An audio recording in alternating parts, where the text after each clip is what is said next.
They called it a routine security check. They said she had to comply. What started as cruel entertainment on a scorching desert training range turned into the most humbling 60 seconds of Corporal Trent Locke's military career. Because when they exposed Maya Reyes's lower back in front of everyone expecting laughter and submission, they found something else entirely: 5 small marks that made a sergeant major drop his clipboard and a phone call go straight to a number that doesn't exist in any directory. Stay with me until the end, and comment what city you're watching from so I can see how far this story travels. The Nevada desert didn't apologize for its heat, and the Red Mesa Advanced Training Complex didn't apologize for its brutality. Both had a way of stripping people down to what they really were. No pretense, no second chances, no mercy for the unprepared. Lena Ward understood this better than most. She stood in the pre-dawn darkness outside Barracks C, her boots planted in the fine red dust that gave this godforsaken place its name. 34 years old, 5'7", 148 pounds of lean muscle and scar tissue. Army Staff Sergeant, 7 years in 3 deployments that officially never happened. She'd come here to rescreen for a Joint Special Operations Forces course, the kind of program that turned good soldiers into ghosts, into the operators who moved through the dark places of the world and left no trace except the silence they created. The problem was simple, brutal, and getting worse every day. She was failing. Not just failing, she was posting scores that would embarrass a basic trainee. Missed shots, botched reloads, hesitation in the kill house that got simulated hostages killed and friendly forces exposed.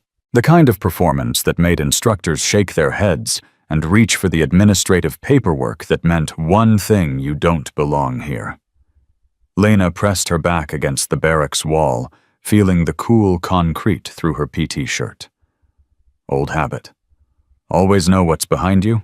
Always map your exits.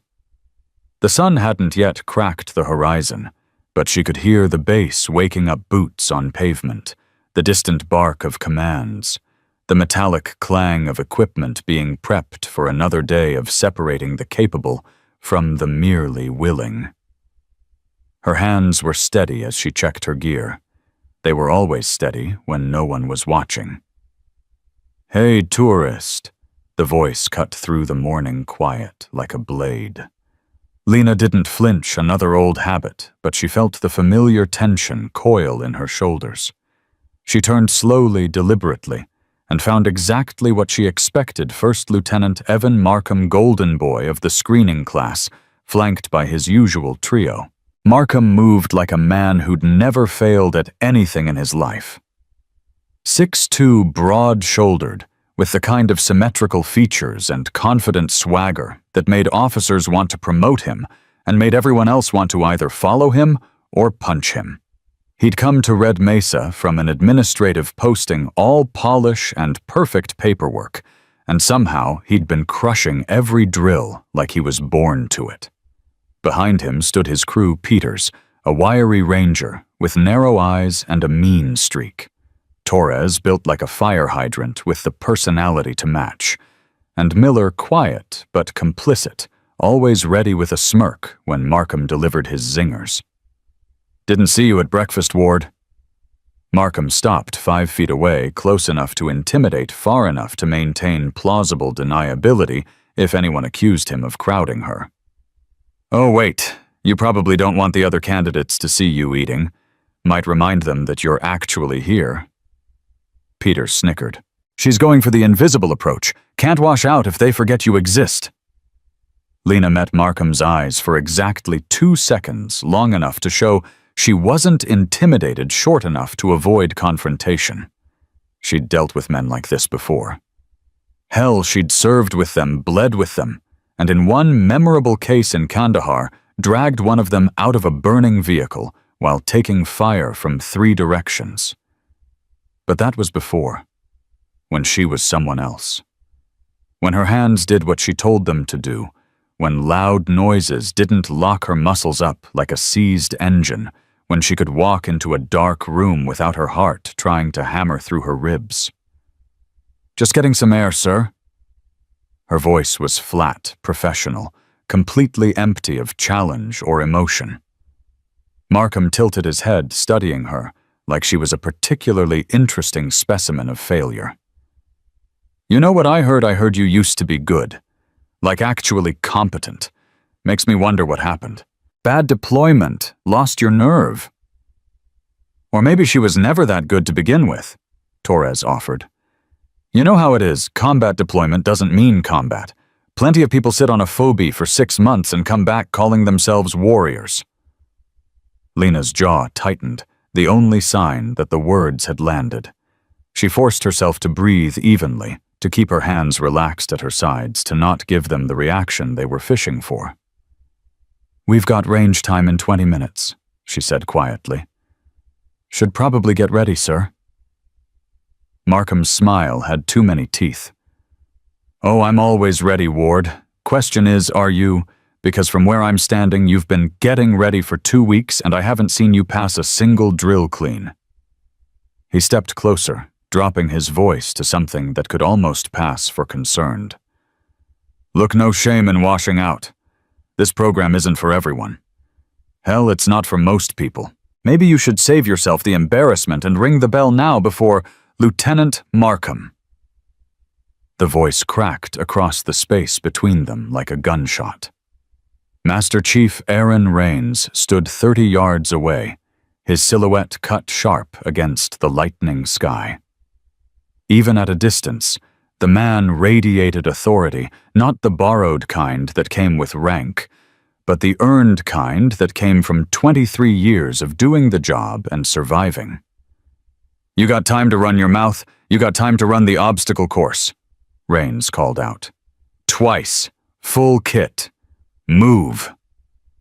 Markham's expression flickered just for an instant with something that might have been irritation, but he recovered smoothly, offering Rains a crisp nod.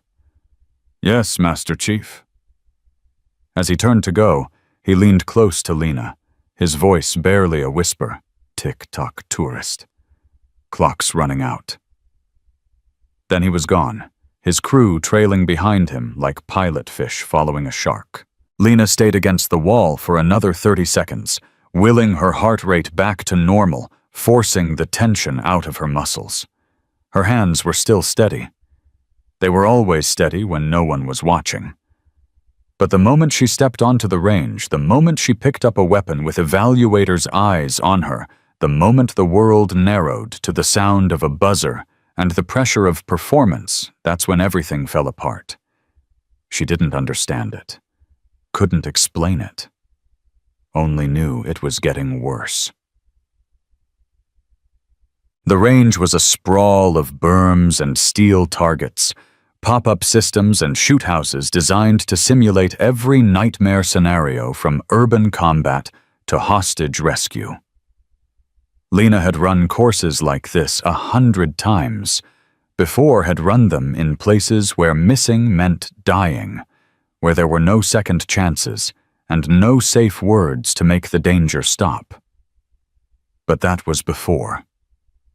She stood at the firing line, now rifle in hand, waiting for the buzzer that would start the drill. Around her, the other candidates took their positions, Markham front and center, of course, with Peters and Torres flanking him. Further down the line, she caught sight of some of the other soldiers who'd been quietly professional with her. Ramirez, a Marine sergeant who'd given her a respectful nod on day one. Chen, an Air Force PJ, who moved like liquid efficiency, and Kowalski, an Army Ranger, who'd actually offered to help her with her reload drills. She'd politely declined. How could she explain that she knew exactly how to reload her hands, could do it in her sleep, could do it blindfolded, could do it while running or bleeding or both? The problem wasn't knowledge. The problem was something else entirely, something that lived in the space between intention and action, something that grabbed her by the throat every time someone was watching. "Candidates ready!" The range safety officer's voice boomed across the line. This is a qualification drill. You will engage all targets in sequence performing a tactical reload at the 50-yard line, then transition to pistol for close quarters targets. Time standard is 90 seconds. Any safety violations, and you are immediately disqualified. Any questions? Silence. Make ready. The sound of actions being charged, chambers being checked. Lena's hands went through the motions automatically. Magazine seated, bolt release, safety check, ready stance. All perfect. All textbook. She could feel her heartbeat starting to accelerate, feel the familiar pressure building behind her eyes. Not now. Please, not now. On the buzzer. The world contracted to a pinpoint. She could feel them watching her. Markham to her right, probably hoping she'd fail. The instructors behind her probably expecting her to fail. Her own hands steady still, but she could feel the tremor waiting just beneath the surface, waiting for the noise and the pressure and the eyes to trigger it. 3, 2, 1, bzzzt. She moved. Rifle up, first target squeeze, miss. Second target squeeze barely clipped the edge. She could hear the sharp reports from the other candidates' weapons, the metallic ping of their rounds hitting steel, could feel herself falling behind already. Breathe. Focus. She pushed forward toward the 50-yard line, engaging targets as she went, her accuracy slightly better, but still sloppy, still nowhere near the standard she'd once held herself to. At the 50-yard line, she dropped to a knee for the tactical reload magazine, out fresh one, in tap, rack, bang, to confirm the chamber. Her hands went through the motions, but they felt disconnected somehow, like she was watching herself from a distance. A sharp crack of a rifle to her left. Someone's round snapped past, uncomfortably close. The sound hit her like a physical blow. Suddenly she was back in Mosul 3 years ago, in a room too dark and too small, with gunfire coming through the walls, and the smell of burning plastic and cordite thick enough to choke on. She was reaching for a wounded teammate, blood hot on her hands, her rifle speaking its sharp language into the darkness. "Ward, move!" The instructor's shout snapped her back. She blinked, realized she'd frozen at the 50-yard line, rifle half raised, her reload incomplete. Around her, the other candidates had already transitioned to pistols, were engaging the close quarters targets. Failing. She was failing right now in real time, and everyone could see it. She forced herself to move to finish the reload, to transition to pistol, but her hands were shaking now, and her breath was coming too fast. She engaged the remaining targets, hit maybe half of them, and when the buzzer sounded to end the drill, she was still firing at steel that had already been neutralized. "Cease fire, cease fire. All candidates, make your weapons safe and step back from the line."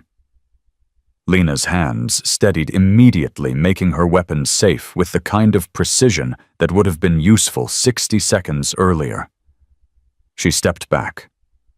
Eyes forward, face carefully blank.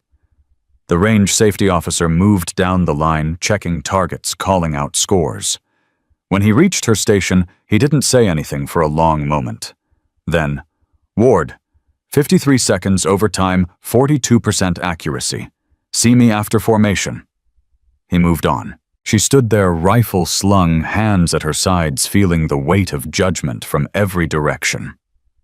"Brutal," she heard Torres mutter to Peters. "How is she even still here?" "Diversity quota," Peters whispered back. "They need to show they gave a woman a shot even if she's not cut out for it." Lena's jaw clenched. She'd heard variations of that line before, usually right before she'd outperformed whoever was saying it. But that was before. Now she didn't have performance to hide behind. Now she was exactly what they said. She was someone who didn't belong. Markham's score came back 91% accuracy, 5 seconds under time. Of course. The mess hall at lunch was a brutal social ecosystem. The strongest candidates sat together loud and confident, rehashing their performances with the kind of easy camaraderie that came from shared success. The middle tier clustered in their own groups, still optimistic, still believing they could make the cut. And then there were the ones on the bubble, the ones who knew they were hanging by a thread. Lena sat alone at a corner table, her back to the wall, eyes automatically tracking entrances and exits. Another old habit. In Mosul, the corner table with a clear view of the doors had saved her life when an insurgent had walked into a supposed safe cafe with a vest full of explosives. She'd seen him coming, had moved before anyone else registered. The threat had gotten herself and 3 other soldiers out the back before the blast turned the front half of the building into flying shrapnel and pink mist. But here, the only thing that threatened her was humiliation and the slow death of a career she'd given everything to. She pushed food around her tray without much interest. Across the room, Markham's table was a knot of energy and laughter, probably reliving his perfect run on the range, probably already planning his next flawless performance. "Mind if I sit?" Lena looked up to find Master Chief Rains standing there with his own tray. He didn't wait for an answer, just settled into the chair across from her, with the kind of economical movement that spoke of a body that knew exactly how it worked. Rains was in his mid-40s, built like a steel cable with gray threading through his dark hair, and eyes that had seen things most people couldn't imagine and wouldn't believe if you told them. He'd been a SEAL for 15 years before transitioning to training duty, and rumor had it he'd been part of some of the darkest operations in recent military history, the kind that happened in countries the US officially wasn't operating in, against enemies whose existence was classified. "You looked good out there today," he said, his voice low enough that only she could hear. Lena blinked, certain she'd misheard. "Sir." "Your weapon handling." Rains took a bite of whatever mystery meat the mess hall was serving today, chewed thoughtfully. "Your ready stance, your approach to the line, all textbook, better than textbook efficient, professional." She stared at him, waiting for the punchline. "But the moment that buzzer went off, you fell apart." His eyes locked onto hers. "Why?" It wasn't a challenge. It was a genuine question asked with the kind of direct honesty that Lena had learned to associate with operators, men and women who'd been through enough hell that they didn't have time for bullshit anymore. "I don't know, Master Chief." The truth raw and bitter. "I used to be good at this. I used to be..." She caught herself, old security protocols kicking in, reminding her that she couldn't talk about certain things, couldn't explain certain skills, couldn't reference certain operations that officially never happened. "You used to be what?" Rains pressed. "Better," she finished quietly. "I used to be better." Rains nodded slowly, like that answer told him more than she'd intended to reveal. "You deploy 3 times. Various locations. Combat, some. The understatement of the year. She had 12 confirmed kills in close quarters combat, had been part of a direct action team that had dismantled an insurgent network over 9 months of operations that would never appear in any official record. She'd been good, not just competent, but exceptional. The kind of operator that other operators wanted on their 6. And then Kandahar happened. The ambush that went wrong. The IED that detonated too close. The teammate she couldn't save, whose blood she could still feel on her hands when she let herself remember. She'd come home with a commendation and a medical evaluation that cleared her for duty. They'd checked her body, found it intact, functional, still capable. They'd asked her the standard questions about nightmares and flashbacks and suicidal ideation. She'd given them the standard answers, the ones that kept her career alive. What they hadn't checked, what they couldn't check, was the thing that broke inside her when she'd tried to return to operational duty and found that her body wouldn't cooperate anymore. The disconnect between what she knew and what she could execute. The tremor that appeared the moment she was being evaluated, being watched, being measured. Ward. Rains leaned forward slightly. I've been doing this job for a long time. I've seen hundreds of candidates come through here. Some are all flash. They look good on paper, perform well in controlled environments. But put them in the real world, and they fold. Others are the opposite. They're quiet, careful, look like they're holding back.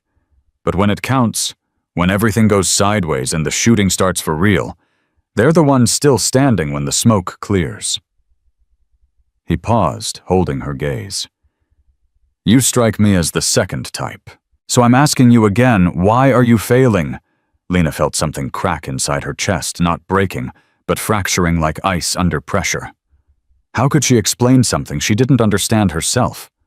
How could she tell this man that she was trapped inside her own body, that she had all the knowledge and none of the ability to execute it when it mattered? I don't know, Master Chief, she said again, and hated how defeated she sounded.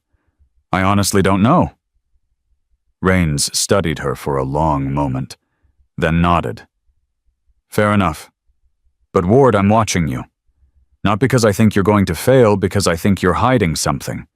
And whatever it is, you better figure it out quick, because the admin office is already drawing up your dismissal paperwork. The words hit her like a gut punch. She'd suspected, but hearing it confirmed made it real. How long do I have? Friday. Rains stood picking up his tray. You've got one more evaluation Friday morning. Pass that and you stay. Fail it. He let the sentence hang. 3 days. She had 3 days to fix whatever was broken inside her, or her career was over. Rains turned to go, then paused. For what it's worth, Sergeant, I don't think you're weak. I think you're wounded. There's a difference. Then he was gone, leaving Lena alone at her corner table, back to the wall, eyes on the exits, with the weight of 3 days pressing down on her like a physical force. Across the room, Markham caught her eye and raised his water bottle in a mock toast, his smile predatory and certain. Tick-tock, she could almost hear him say. Tick-tock, tourist.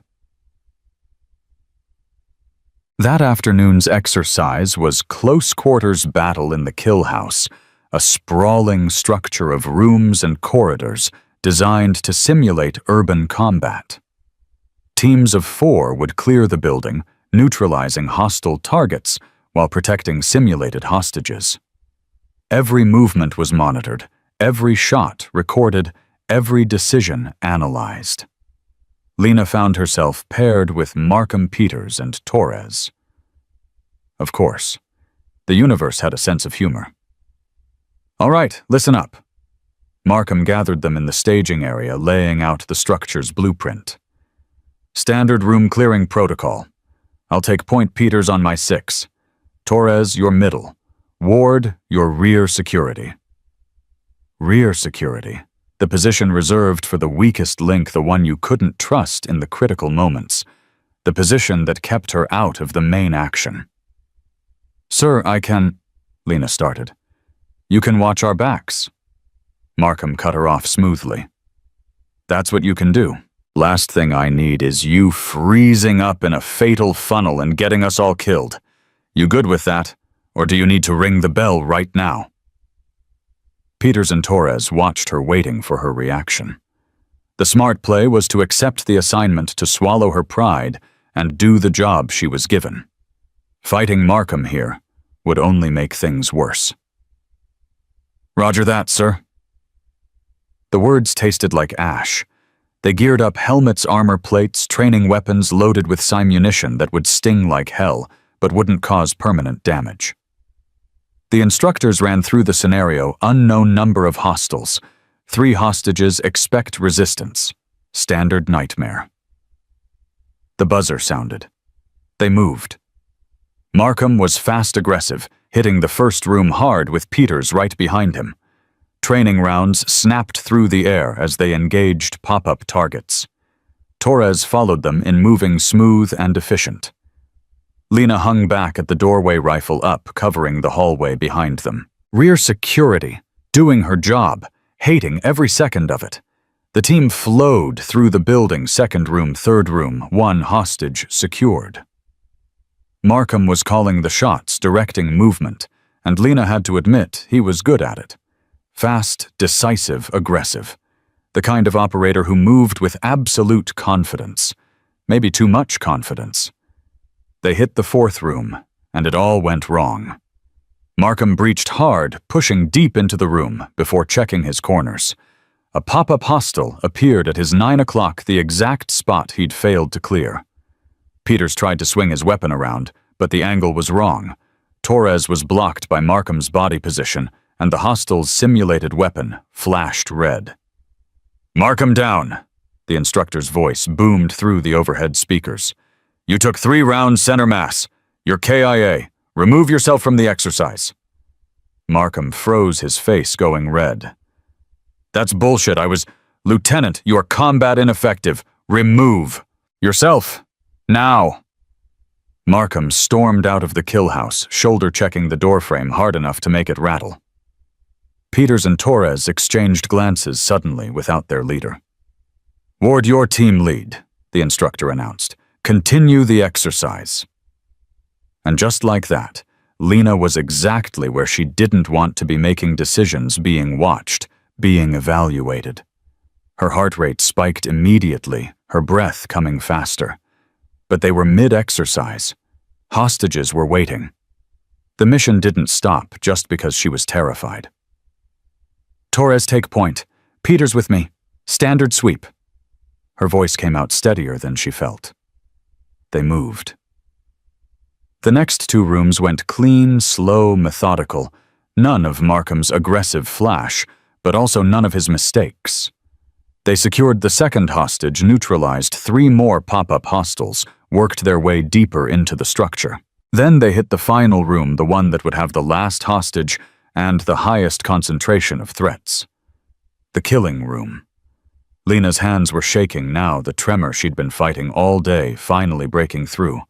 She could feel Peters and Torres watching her, waiting for her to make the call. The doorway yawned ahead of them like a throat, and all she could see was that room in Mosul, the one where everything had gone wrong, where she'd lost. A sharp bang echoed through the kill house, one of the instructors dropping a flashbang simulator in a nearby room, testing their reactions. The sound hit Lena like an electric shock. Suddenly she was back in Kandahar, the IED going off the world, turning into fire and flying metal and screaming. Her teammate burning her hands, reaching for him, the smell of cooked flesh, and "Ward," Peters hissed. "Ward, call it." She couldn't move. Her muscles had locked up completely, her rifle frozen at low ready, her entire body rigid with a terror that belonged to another place and time, but felt absolutely real in this moment. Torres swore under his breath, pushed past her, breached the final room without proper support. She heard the pop of simunition, heard Torres grunt, heard the instructor's voice. Torres down, hostile remains in the room." Peters tried to follow, but without proper cover, without coordination. Another pop. Peters down. The exercise ended with 2 more casualties and 1 hostage dead because Lena had frozen at the critical moment. The silence afterward was brutal. The debrief room felt like an execution chamber. Lena sat rigid in her chair while the senior instructor, a grizzled Special Forces colonel named Hendricks, reviewed the footage on the screen behind him. "Let's talk about what happened in room 7. Hendricks' voice was flat, completely empty of emotion. "Lieutenant Markham breached without clearing his corners. Fatal mistake. Markham, you would be dead. Your aggressive posture got you killed and nearly compromised your team." Markham's jaw was tight, but he nodded. Yes, sir. However, Hendricks turned his attention to Lena. Your team's subsequent performance under Sergeant Ward's leadership was competent until the final room. Ward walked me through your decision-making at that doorway. Every eye in the room was on her. Markham looked smug despite his own failure. Peters and Torres looked disgusted. The other candidates watched with the kind of morbid fascination people had for car accidents. Lena's voice came out rough. I hesitated, sir, lost situational awareness, made a poor decision. You made no decision, Hendricks corrected. You froze completely. A flashbang simulator, a noise you should have been expecting in a training environment, locked you in place while your teammates pushed forward without support and were subsequently neutralized. Your hesitation got 2 operators and 1 hostage killed. In a real-world scenario, what does that mean? It means mission failure, sir. It means people die. Correct.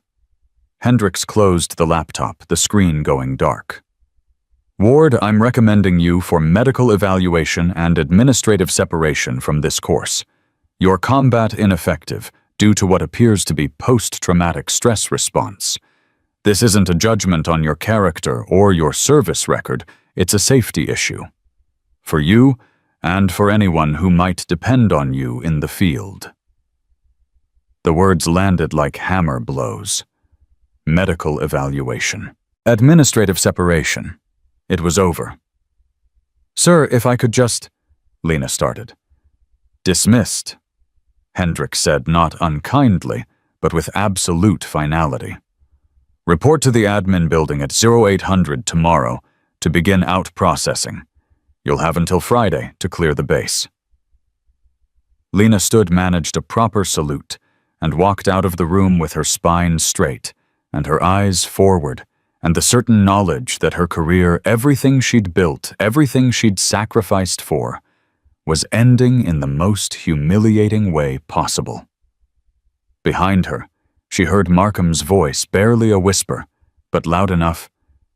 Told you, tourist. And this time, she couldn't even argue. The rest of the day passed in a gray haze. Lena went through the motions, cleaned her weapons, stowed her gear, responded to questions with monosyllables. She felt hollowed out like someone had reached inside and scooped out everything essential, leaving only the shell. That night, she couldn't sleep. She lay in her bunk in the barracks, listening to the sounds of the other candidates, some already asleep, others talking quietly, processing their own performances, probably relieved that at least they weren't her. At 0400, she gave up on sleep and headed to the range. The pre-dawn darkness was complete, the desert sky scattered with more stars than seemed possible. The range was empty, silent, except for the whisper of wind across the berms. Lena signed out a weapon and ammunition from the sleepy armorer, then walked out to lane 7, her lucky number, though luck hadn't done her much good lately. She loaded a magazine with practiced precision, her hands steady in the darkness. Always steady when no one was watching. She took her stance, raised the rifle, centered the sights on a target 25 yards out. Breathed out slowly, squeezed. The shot broke clean the round, punching through the target's center mass. Perfect. She ran through a full magazine, 30 rounds, 30 perfect hits. Tactical reload, smooth as silk. Another magazine engaging multiple targets, transitioning between positions. Every shot exactly where she wanted it. Every movement efficient, professional, flawless. This was who she was in the dark, when no one was watching, when there was no evaluation, and no judgment, and no eyes measuring her performance. This was the operator she used to be, still living somewhere inside the broken soldier she'd become.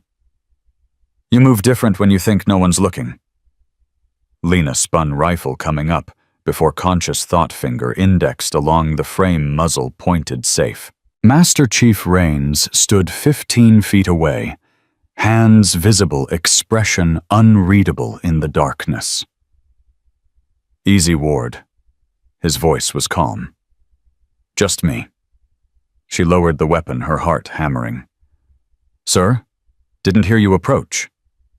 "I know. Good situational awareness." He moved closer, gestured at the targets. "Mind if I check your work?" She stepped aside. Rains walked down range with a small flashlight examining the paper targets.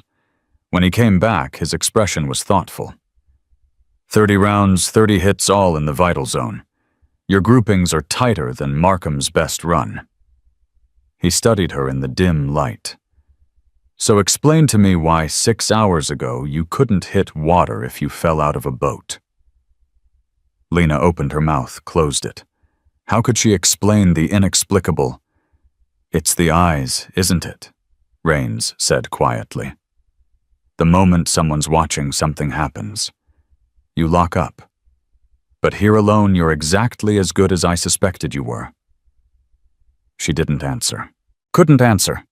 The truth was too complicated, too classified, too bound up in operations she couldn't talk about, and trauma she couldn't process, and a conditioning she didn't fully understand herself. Rains let the silence stretch. Then, "Ward, I pushed back on your dismissal paperwork. Bought you 48 hours. You've got your final evaluation Friday morning, and I convinced Hendricks to let you run it solo, no other candidates, minimal observers. It's your last chance." "Why?" The question came out harsh, almost accusatory. "Why would you do that? You saw what happened in the kill house. You know I'm going to fail." "Because I've seen operators like you before." Rain's voice was hard now, almost angry. "Quiet professionals who've been through hell, who've done things they can't talk about, who've proven themselves in the real world but can't seem to function in a training environment. You know what the common thread is with people like that?" Lena shook her head. "They're not broken. They're contained." He let that hang in the air for a moment. "I don't know your full story, Ward, and I'm not asking. But I know enough to know there's more going on here than simple PTSD. So I'm giving you 48 hours to figure out how to unlock whatever it is that's holding you back. Because if that operator I just watched shoot in the dark shows up on Friday, you'll pass this course with flying colors. And if the scared soldier from the kill house shows up," he shrugged, "well then Hendricks was right, and you should wash out." He turned to go, then paused. "One more thing. There's a black SUV parked outside the admin building. Been there since yesterday. Government plates, no unit markings. Whoever's in that vehicle has been asking questions about you. Might want to figure out who that is before Friday." Then he was gone, dissolving into the darkness like a ghost, leaving Lena alone on the range with her perfect targets and her impossible questions. And 48 hours until the end of everything. She looked down at her hands. Still steady. Always steady when no one was watching. The problem was Friday morning, everyone would be watching. And she had no idea how to be herself when the world was looking. The sun rose over Red Mesa like a judge ascending the bench, harsh and unforgiving, turning the desert into a furnace before most people had finished their first cup of coffee. Lena had been awake for hours, her body running on the kind of exhausted adrenaline that came from too many sleepless nights and too many unanswered questions. The black SUV was exactly where Master Chief Rains said it would be. She stood at the corner of the admin building, partially concealed by the shadow of the overhang, watching the vehicle. It was a standard government-issue suburban dark-tinted windows, Nevada plates that meant nothing and everything. No unit markings, no bumper stickers, nothing that would identify who owned it or why they were here. But the way it sat, nose pointed toward the exit, backed into the parking spot for quick egress that told her everything about the people inside. They were professionals. They were watching. And they were here for something specific. Or someone. Lena's instincts, honed by years of operations in places where being watched meant being targeted, screamed at her to move, to get out of sight, to treat this like the threat it probably was. But another part of her, the part that was tired of running, tired of being afraid, tired of failing, wanted answers. She was still trying to decide which impulse to follow when the rear passenger door opened and a man stepped out. He was maybe 50, built like a middleweight boxer, gone slightly soft around the edges, wearing civilian clothes that were too neat to be casual khakis and a polo shirt that screamed federal contractor or intelligence liaison. He spotted her immediately, as if he'd been expecting her to be standing exactly where she was, and offered a slight nod of acknowledgement. "Sergeant Ward," he called out, his voice carrying across the parking lot with the kind of projection that suggested military training. "Got a minute?" Every fiber of Lena's being told her to walk away. Nothing good came from mysterious government vehicles and men who knew your name before you knew theirs. But she'd been running from her past for 3 years, and maybe, just maybe, the past was finally catching up in a way that mattered. She walked toward him, keeping her hands visible, her posture neutral. Old habits. Up close, she could see the lines around his eyes, the kind that came from squinting at distant horizons or reading classified documents in bad lighting. He had the look of someone who'd spent time in the field, but now lived behind a desk making the kinds of decisions that other people had to execute. "You know who I am?" he asked. "No idea." Lena stopped 10 feet away. "But you clearly know who I am, so let's skip the mystery and get to the point." A ghost of a smile crossed his face. "Fair enough. My name's Mitchell. I work for a division of the Defense Department that doesn't have a catchy acronym. I'm here because I've been watching your performance this past 2 weeks, and I need to understand something." He paused, studying her face like he was looking for something specific. "Why are you failing?" The question again.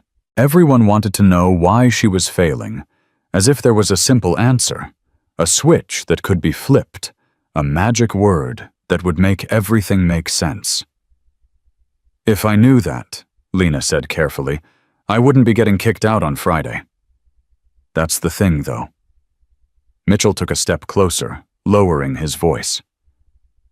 "I don't think you're failing because you can't do the job.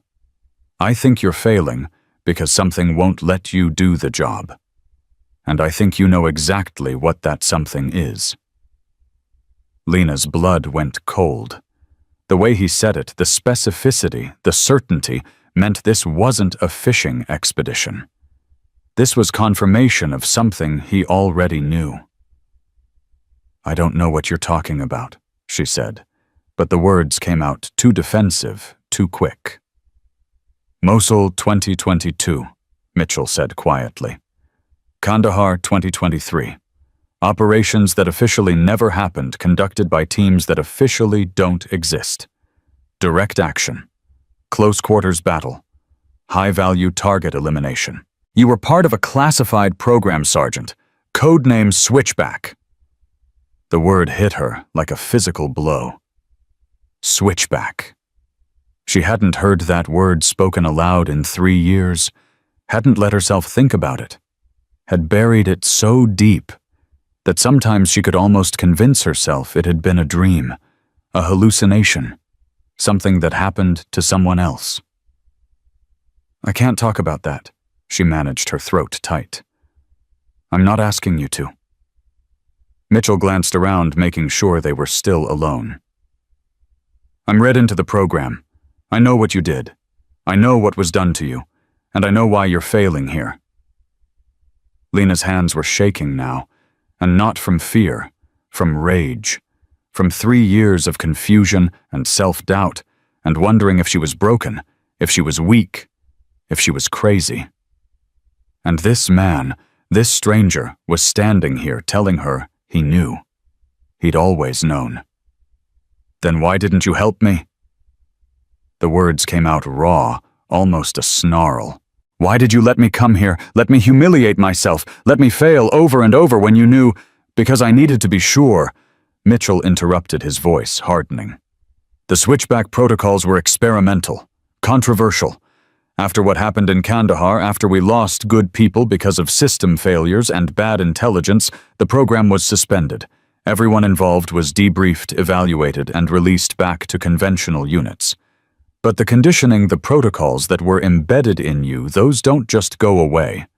They can't be turned off with a simple debrief and a handshake. He paused, letting that sink in. You were conditioned not to operate at full capacity without authorization. It was a safety measure, a way to ensure that operators with your skill set couldn't be compromised, couldn't be turned, couldn't use their training against friendly forces. The conditioning was supposed to be reversible, but after the program shut down, the reversal protocols were classified above my clearance level, locked away, buried. Lena felt like the ground was tilting beneath her feet. All this time she'd thought she was broken, thought she'd lost her nerve, lost her edge, lost whatever essential quality had made her capable. But it wasn't her at all. It was something that had been done to her, implanted in her mind, like a lock without a key. So I'm stuck like this, she said flatly. Unable to perform when it matters. Unable to do the job I was trained for. Not necessarily. Mitchell reached into his pocket, pulled out a slim folder. There's a man coming here tomorrow. A SEAL commander named Cole Maddox. He was one of the original architects of the Switchback program. If anyone can unlock what was done to you, it's him. But Ward... He met her eyes, and there was something like warning in his expression. You need to understand what you're asking for. The conditioning was put in place for a reason. Remove it, and you go back to being what you were, a direct action operator with a specific set of very lethal skills and no psychological safety barrier. Some people come back from that and live normal lives. Others, he let the sentence hang. Others become a danger to themselves and everyone around them, Lena finished. She'd seen it before in the aftermath of operations that went too far in operators who couldn't come back from the dark places they'd been sent.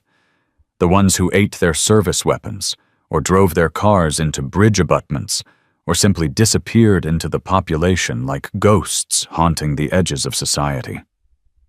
I'm not going to lie to you, Mitchell said. This is a risk. But it's also your only chance. Because right now you're trapped between two worlds. You have the skills but can't access them, and it's tearing you apart. At least if we remove the conditioning, you'll know who you really are, what you're really capable of, and then you can decide what to do with that. Lena looked away across the desert that stretched to the horizon, empty and brutal and honest in its hostility. She thought about the past 2 weeks, the humiliation and the failure, and the feeling of being trapped inside her own body, watching herself drown and unable to reach out a hand to save herself. She thought about Markham's sneering face, about Torres and Peter's whispered insults, about the certainty that she was weak, that she'd lost something essential. And she thought about those moments in the dark on the range when no one was watching, when her hands remembered who she was and her body moved with the precision and confidence of someone who had never doubted herself. When does Maddox arrive? She asked. Tomorrow afternoon. But Ward, there's something else you need to know. Mitchell's expression darkened. The reason I'm here, the reason we're having this conversation at all, is because someone in the intelligence community flagged your name. Someone who knows about Switchback, who knows what you're capable of, and who might not want you to be unlocked. There are people who think the program was a mistake, who think operators like you are too dangerous to exist outside of a controlled environment. If they had their way, you'd wash out of this course and disappear into some administrative posting where you'd never touch a weapon again. Who? Lena demanded. Who's trying to bury me? I don't know. That's the problem. Mitchell handed her the folder. This contains everything I could dig up on the current status of Switchback, which isn't much because most of it's been redacted or destroyed, but it might help you understand what's at stake. And Ward, watch your back. If someone's actively trying to ensure you fail, They might not stop at passive observation, and he turned back toward the SUV, then paused. One more thing. Your final evaluation on Friday, Master Chief Rains pushed for it to be solo minimal observers. That's good. That gives us a controlled environment for what needs to happen. But between now and then, keep your head down. Don't give anyone ammunition to use against you. And for God's sake, don't tell anyone about this conversation. Then he was gone, sliding back into the SUV, which pulled out of the parking lot, with the smooth efficiency of a well-rehearsed extraction. Lena stood there, holding the folder, feeling like she'd just been handed a grenade with the pin already pulled. Inside were documents heavily redacted, stamped with classification markings she'd only seen a handful of times in her career. She flipped through them quickly, her eyes catching fragments. Psychological conditioning protocols. Authorization-dependent performance release, fail-safe mechanisms for asset control, adverse reactions in 3% of subjects. She closed the folder before she could read more, her hands trembling. Asset control. That's what she'd been. Not a soldier. Not an operator. An asset to be controlled, switched on and off like a machine. The rage that surged through her was so sudden and so complete that for a moment she couldn't breathe. 3 years. 3 years of thinking she was broken, of doubting herself, of watching her career circle the drain while she clawed desperately for answers. And the whole time it had been them, the nameless bureaucrats and program architects, who'd decided that the best way to handle highly trained killers was to put a lock on their abilities to make them dependent on authorization from above. She wanted to scream, wanted to punch something, wanted to find whoever had signed off on Switchback and make them understand physically and violently what they'd done to her. Instead, she took 3 deep breaths, forced the rage down into the place where she kept all the other things that would destroy her if she let them out, and walked toward the barracks. She had 1 day until Maddox arrived. 1 day to keep her head down, to not give anyone a reason to accelerate her dismissal, to survive until tomorrow afternoon. 1 day to decide if she really wanted to unlock whatever had been caged inside her. The morning PT session was brutal by design, an obstacle course that combined endurance, strength, and the kind of mental toughness that separated real candidates from the pretenders.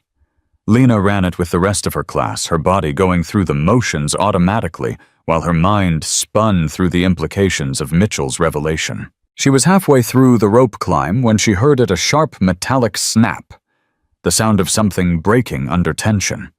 She looked up just in time to see the rope above her start to fray, individual strands popping free like overstressed guitar strings. Instinct kicked in before conscious thought. She dropped, landing hard on the crash mat below, rolling with the impact to distribute the force. 2 seconds later, the rope gave way completely, the severed end whipping down to slap the ground where she'd been hanging. "Hold!" The instructor's voice rang out across the course. "Everyone off the obstacles now!" The other candidates scrambled down, their expressions ranging from confused to concerned. Lena stayed on the mat, staring up at the frayed rope, her heart hammering. That rope had been fine yesterday. She'd checked it herself during equipment inspection. Climbing ropes didn't just fail, not unless they'd been damaged. Master Chief Rains appeared beside her, his face carved from stone. "You hurt? No, Master Chief. Just shaken." He looked up at the rope, his eyes narrowing. Then he turned to one of the junior instructors. "Tag that rope for inspection. I want a full equipment check on everything in this course. Now." As the instructors moved to comply, Markham sidled up to Lena, his expression hovering somewhere between concern and something that looked suspiciously like satisfaction. "Damn, Ward. That was close. You got lucky." "Yeah," she said slowly, standing up and dusting off her uniform. "Lucky." But as she met his eyes, she saw something flicker there, just for an instant too quick to be certain, that made her wonder if luck had anything to do with it. Mitchell's warning echoed in her head, someone might not want you to be unlocked. The question was, who? And how far were they willing to go? The rest of the day passed in a paranoid haze. Lena found herself checking her gear, obsessively examining her rifle for signs of tampering, testing her magazines to make sure they fed properly, inspecting every piece of equipment before she used it. She caught Rains watching her more than once, his expression unreadable, and wondered if he'd come to the same conclusion she had: the rope hadn't failed by accident. Lunch in the mess hall was a minefield of social dynamics.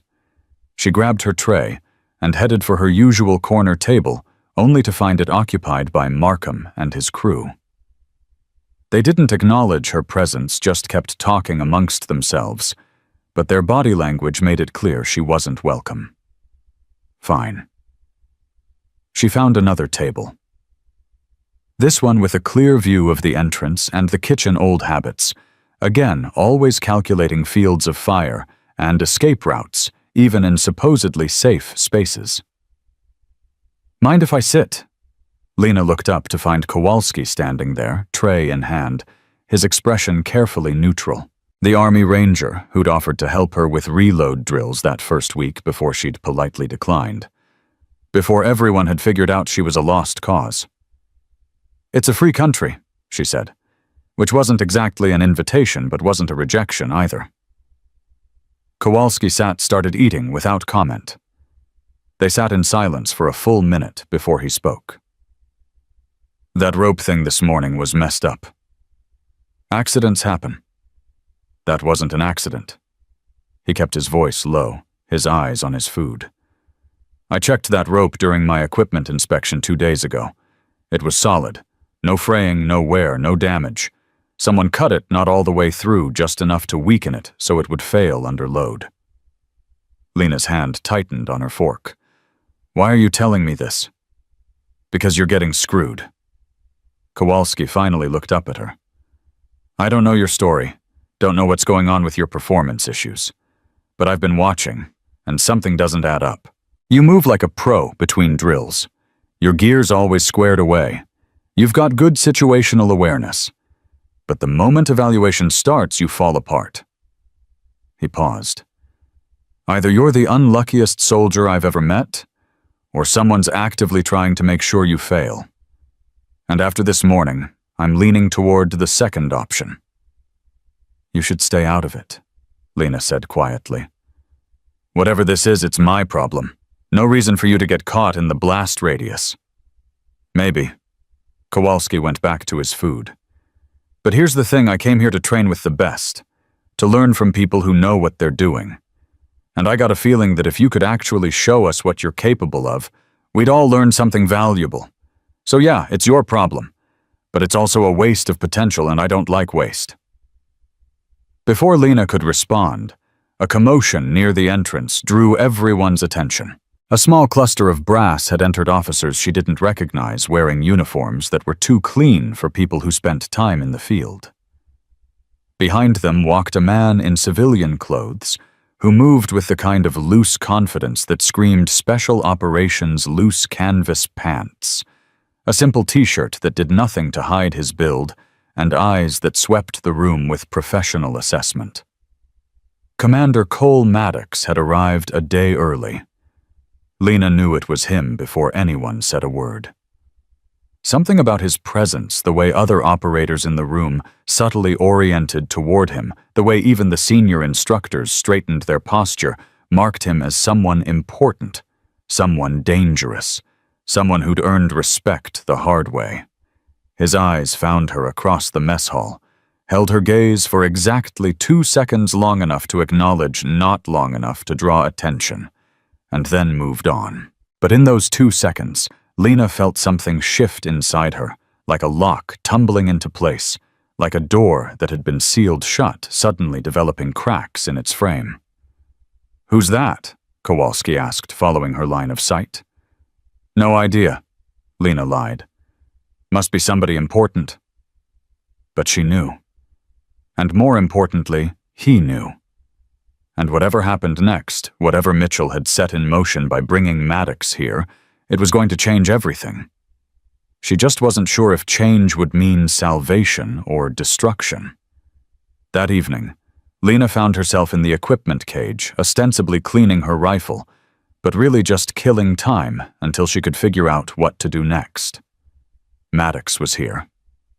The final evaluation was tomorrow, and someone, maybe multiple someones, wanted to make sure she failed before any of that mattered. The equipment cage was a large storage area filled with racks of weapons, shelves of ammunition, and the controlled chaos of military gear that needed constant maintenance. She'd signed out her rifle for evening cleaning, claiming she wanted to ensure it was perfect for tomorrow, and the armorer had shrugged and waved her through.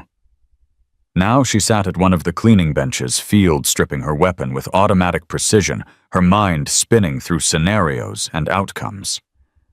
"Your disassembly is flawless." Lena's hands stopped moving. She hadn't heard anyone approach, which should have been impossible, in a room with a concrete floor and metal racks. She turned slowly and found Commander Maddox leaning against a weapons rack, his arms crossed, watching her with the kind of clinical interest a mechanic might show a precision engine. "Sir," she said, coming to her feet, rifle parts scattered on the bench behind her. "Relax, Sergeant Ward. This isn't an official visit." He moved closer, picked up her bolt carrier group, examined it. "Mitchell told me about your situation, told me what you've been going through. I want you to know what happened to you, what was done to you that was never supposed to be permanent. The switchback protocols were designed as a temporary measure, something that could be reversed once operators rotated out of the program." "Then why wasn't it reversed?" The question came out harder than she intended. "Because the people who knew how to reverse it are dead or scattered, and the documentation was classified at a level that makes it effectively invisible." Maddox set down the bolt carrier, met her eyes. "I helped design those protocols. I argued against them, actually thought they were too invasive, too risky, too much playing God with people's neurology. But I was overruled by people who cared more about control than capability. And then Kandahar happened, and the whole program imploded, and everyone ran for cover. And I got left behind," Lena finished, "locked inside my own head, unable to function." "Not unable," Maddox corrected. "Unauthorized. There's a difference. The conditioning doesn't remove your skills or your training. It just prevents you from accessing them without proper authorization. It's like having a car with a perfect engine, but no key to start it." He paused, studying her face. "Mitchell asked me to come here. Asked me if I could undo what was done. The truth is, I'm not sure." The authorization protocols were complex, multi-layered, designed to resist tampering or premature activation. But there's a backdoor, a command phrase that was supposed to be used only in absolute emergencies, when an operator needed to be unlocked immediately, regardless of circumstance. Lena's heart was pounding now. "And you know this phrase? I helped create it. The question is whether you want me to use it." Maddox's expression was grave. "Because once I unlock you, there's no going back. You'll be what you were before. Switchback, a direct action operator with extensive combat experience and no psychological barriers to using lethal force. For some people, that's freedom. For others, it's a curse. They can't turn off what they were trained to be, can't separate the operator from the person, can't function in normal society. I've seen good people destroy themselves because they couldn't handle being unlocked." "And if you don't unlock me," Lena asked, "I wash out tomorrow. I go back to some administrative job where I spend the rest of my career filing paperwork and wondering who I used to be. Is that better? That's not for me to decide." Maddox stepped back, giving her space. "But I'll tell you this tomorrow morning during your final evaluation. I'm going to be there. Master Chief Rains has agreed to let me observe. If you want to be unlocked, if you want to take that risk, all you have to do is give me a signal." "Any signal? A nod, a gesture doesn't matter." "Doesn't. And I'll speak the phrase, and whatever happens after that is on you." "What if I fail anyway?" The question came out small, vulnerable. What if you unlock me and I'm still not good enough? Then at least you'll fail honestly as yourself with no one to blame but your own limitations. Maddox's voice softened slightly. But Ward, I've read your file, the real one, not the sanitized version. I know what you did in Mosul. I know about Kandahar. If you were good enough to survive that, you're good enough to pass this course. The only thing stopping you is the lock we put in your head. Remove that, and there's no question. He turned to leave, then paused at the door. One more thing. Mitchell thinks someone's trying to sabotage you. Watch yourself. And if anything happens between now and tomorrow morning, anything at all that seems off, you find me or Rains immediately. Understood? Yes, sir. Then he was gone, leaving Lena alone with her disassembled rifle and a decision that would define the rest of her life. She sat back down at the bench, her hands moving automatically to reassemble her weapon, each piece clicking into place with satisfying precision. The rifle came together perfectly because she knew rifles knew weapons, knew violence, and how to apply it with surgical accuracy. That knowledge had never left her. It had just been caged, locked away behind protocols and conditioning and someone else's decision about who she was allowed to be. Tomorrow morning, she could take that knowledge back, could become again what she'd been before everything went wrong, could unlock the operator who'd been trapped inside the failing soldier. The question was whether she was brave enough or desperate enough to say yes. Lena didn't sleep that night either. She lay in her bunk, staring at the ceiling, listening to the rhythm of breathing from the other candidates, some deep and steady, others fitful and anxious. Tomorrow would determine everything for all of them, but for her, it meant something more than just passing or failing a course. Tomorrow she would have to decide whether to reclaim who she used to be or accept the broken version of herself that 3 years of conditioning had created. The weight of that choice pressed down on her chest like a physical thing, making it hard to breathe harder, to think. She kept replaying Maddox's words in her head, "Once I unlock you, there's no going back." What did that mean? Really? Would she become someone else? Would the person she'd been trying to be for the past 3 years, the one who wanted a normal life, who wanted to leave the violence behind, would that person simply cease to exist? At 0400, she gave up on sleep entirely and slipped out of her bunk, moving with the careful silence that was second nature to her. The barracks were dark, except for the dim red emergency lights that cast everything in shadows and blood-colored gloom. She dressed quickly in her PT uniform and made her way outside, needing air, needing space, needing to move before the walls closed in completely. The desert night was cold, the temperature having dropped 40 degrees from the afternoon high. Lena welcomed the chill, let it sharpen her senses, ground her in the physical reality of right now instead of the uncertain future of tomorrow. She started walking no particular destination in mind, just putting one foot in front of the other in the darkness. She found herself at the kill house without consciously choosing to go there. The structure loomed against the star-scattered sky, a maze of concrete and ballistic walls designed to simulate the worst kind of urban combat. This was where she'd frozen where Peters and Torres had been simulated casualties, because she couldn't move, couldn't think, couldn't be the operator she knew she was supposed to be. The door was unlocked. It always was to allow candidates to walk through the layout during off hours to study the angles and plan their approaches. Lena stepped inside the darkness absolute until her eyes adjusted. She moved through the corridors by memory and feel her hands trailing along the walls, her feet finding the floor with practiced silence. In the final room, the one where she'd locked up completely, she stopped. Even now, In the safety of an unoccupied training facility, she could feel the ghost of that panic, the way her body had simply refused to obey the disconnect between intention and action that had cost her everything. "You're up early." Lena spun her body, dropping into a defensive stance before she recognized the voice.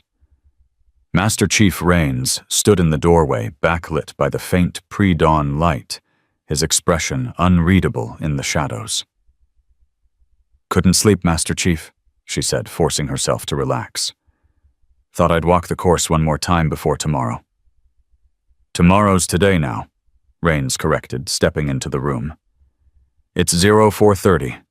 Your evaluation starts at 0800. That gives you 3.5 hours to figure out who you're going to be when that buzzer sounds." He moved to stand beside her, both of them looking at the space where she'd failed so completely just days ago. The silence stretched between them, not uncomfortable, but weighted with things neither of them were saying. "I know about Maddox," Rains said finally. "Don't know the details, that's above my clearance, but I know he's here because of you. I know he's got some way to help you, or thinks he does. And I know that whatever happens in 3.5 hours is going to be a lot more complicated than a simple evaluation." Lena didn't respond. What could she say that wouldn't violate security protocols or reveal things that were meant to stay buried? "Here's what I do know," Rains continued. "I've been training operators for 15 years. I've seen hundreds of candidates come through, and I've gotten pretty good at reading people. You move like someone who's done this before, not just the training, but the real thing. The way you check your corners when you think no one's watching, the way your hands go to your weapon, when you hear unexpected noise, the way you always position yourself with a clear line to the exits. Those aren't things you learn in a classroom ward. Those are things you learn by surviving situations where other people didn't." He paused, and when he spoke again, his voice was harder. "But I've also seen the way you lock up under evaluation, the way your hands shake when people are watching, the way you freeze when there's noise and pressure and expectations. And that tells me something happened to you, something that broke the connection between what you know and what you can do. So my question isn't whether you're capable.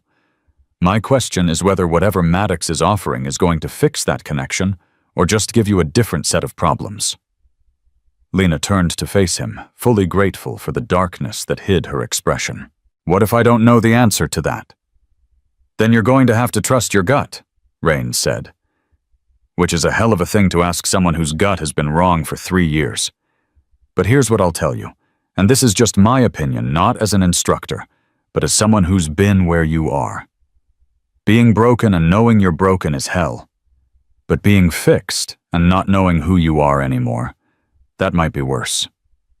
So you think I should stay the way I am, let myself wash out?" "I think you should make a decision you can live with," Rains corrected. "Because either way, you're the one who has to live with the consequences.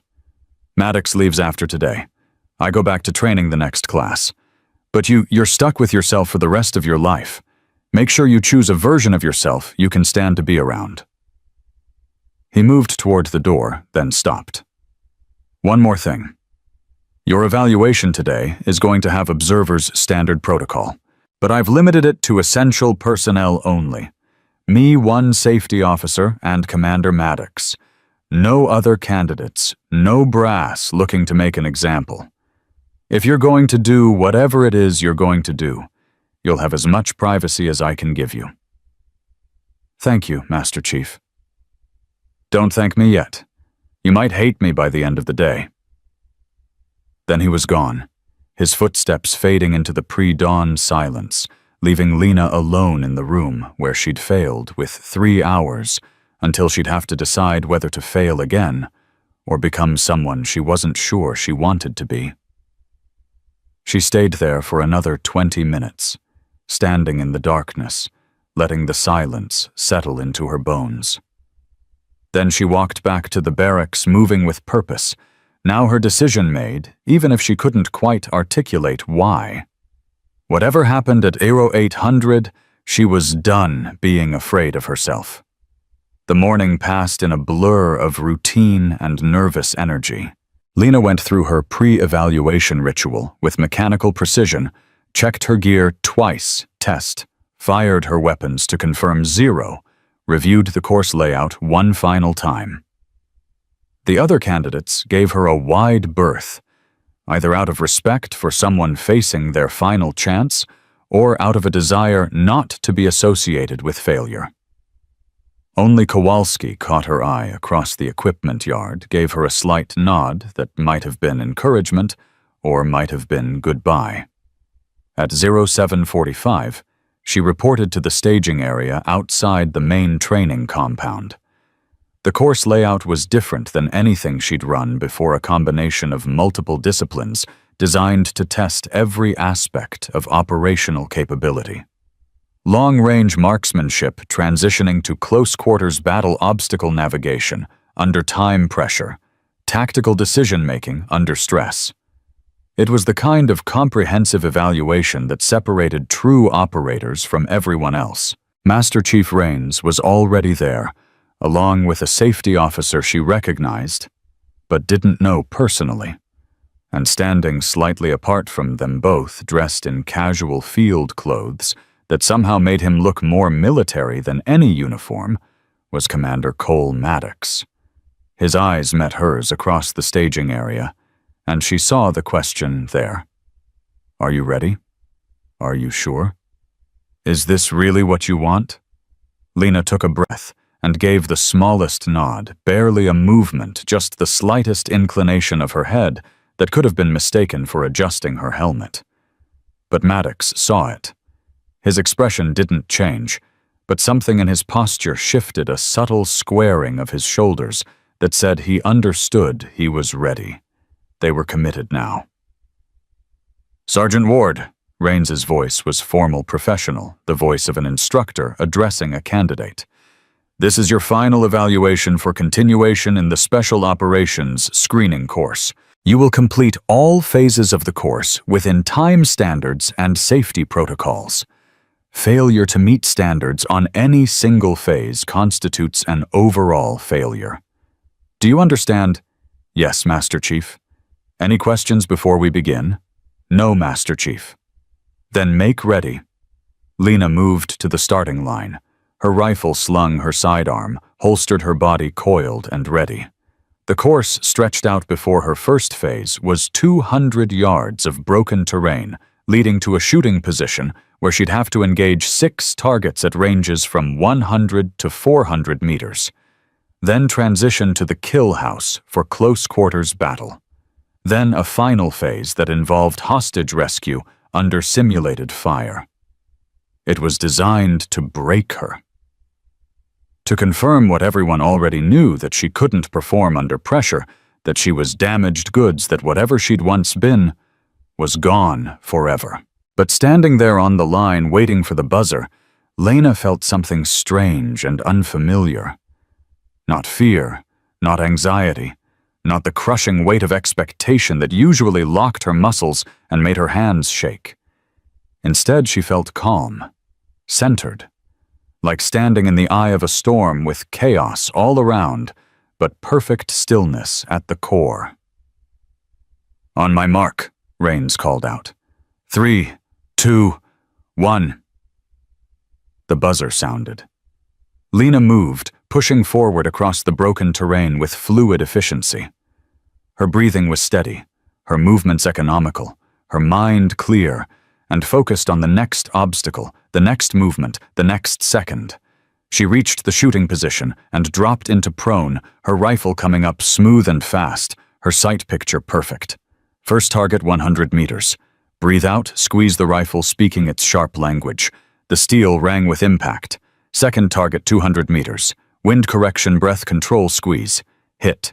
She worked through all 6 targets methodically. No hesitation, no second guessing. Just pure execution. Every shot landed exactly where she intended. Her reload was seamless, her transition between positions efficient. She was performing well, maybe not exceptionally, but solidly competently, the way any qualified operator should. But she could feel it wasn't enough. This was good performance, but it wasn't her. It was still contained, still operating within the boundaries that had been set for her 3 years ago. She was being allowed to function, but not to truly perform. She moved to the second phase, the kill house, her heart rate starting to climb now. This was where she'd failed before. This was where the conditioning had locked her down completely, where the disconnect between knowledge and execution had been most brutal. The door yawned before her like a hungry mouth. She stepped inside, rifle up, moving through the first room with textbook precision. Pop-up hostile, double tap to center mass, friendly target weapon held high and safe. She was moving on training and muscle memory, letting her body do what it knew how to do, trying not to think, not to let conscious thought interrupt the flow. Second room, third room. She was performing adequately, but not exceptionally clearing corners correctly, but cautiously engaging targets effectively, but without the fluid precision that marked true expertise. She could feel the observers watching, could feel Maddox's eyes on her, could feel the weight of judgment and evaluation pressing down. And then she reached the final room, the one where she'd frozen before, where the flashbang simulator had sent her spiraling back to Kandahar and cost her teammates their lives in simulation. She stood at the threshold, her breathing starting to accelerate, the familiar tension building in her shoulders and jaw. This was the moment. This was where she'd fail again, where the conditioning would lock her down, where everyone would confirm what they already knew about her. The instructors had rigged a surprise. She could hear movement inside the room, knew there would be multiple threats, knew this was designed to overwhelm her sensory processing and decision-making. Her hand tightened on her rifle. Her vision started to narrow. She could feel the lock engaging, could feel her body starting to refuse her commands, could feel 3 years of failure and frustration rising up to swallow her whole switchback protocol. Maddox's voice cut through the chaos in her head, calm and steady and absolutely clear. 3 words spoken with perfect authority. "Switchback protocol, go!" And just like that, everything changed. It wasn't like a switch being flipped. It was more like chains falling away, like a door that had been locked, suddenly swinging open, like a part of her brain that had been walled off and isolated, suddenly reconnecting to the rest of her nervous system. The world sharpened. Her breathing steadied. Her hands that had been shaking a second ago, became rock-solid, completely calm, moving with the kind of unconscious precision that came from thousands of hours of training that her conscious mind had forgotten, but her body remembered perfectly. She moved, not cautiously, not tentatively. She moved the way she'd moved in Mosul, in Kandahar, in a dozen other places that officially didn't exist. Fast, fluid, absolutely certain of every angle and every movement. She breached the room hard, her body already processing threats before her conscious mind registered them. 3 pop-up hostiles arranged in a complex pattern designed to force hesitation and bad decisions. But she didn't hesitate. Her rifle tracked from target to target with geometric precision, double-tap rhythm. Each shot placed exactly where it needed to be. Hostile 1 center mass. Hostile 2 high thoracic. Hostile 3 sight picture perfect, despite the awkward angle rounds punching through the vital zone. A friendly target popped up behind a hostile, the kind of setup designed to force mistakes. But her brain was processing information faster than conscious thought. Now her body responding with the kind of muscle memory that had been trained into her cell deep. She transitioned smoothly, her muzzle rising above the friendly, her shots taking the hostile behind it, without a single round going anywhere near the innocent. She moved through the room like water, like wind, like something that couldn't be stopped or contained. Every corner cleared perfectly. Every target engaged with absolute precision. Her reload happened so fast she barely registered doing it.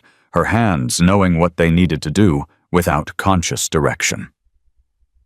The exercise ended in record time.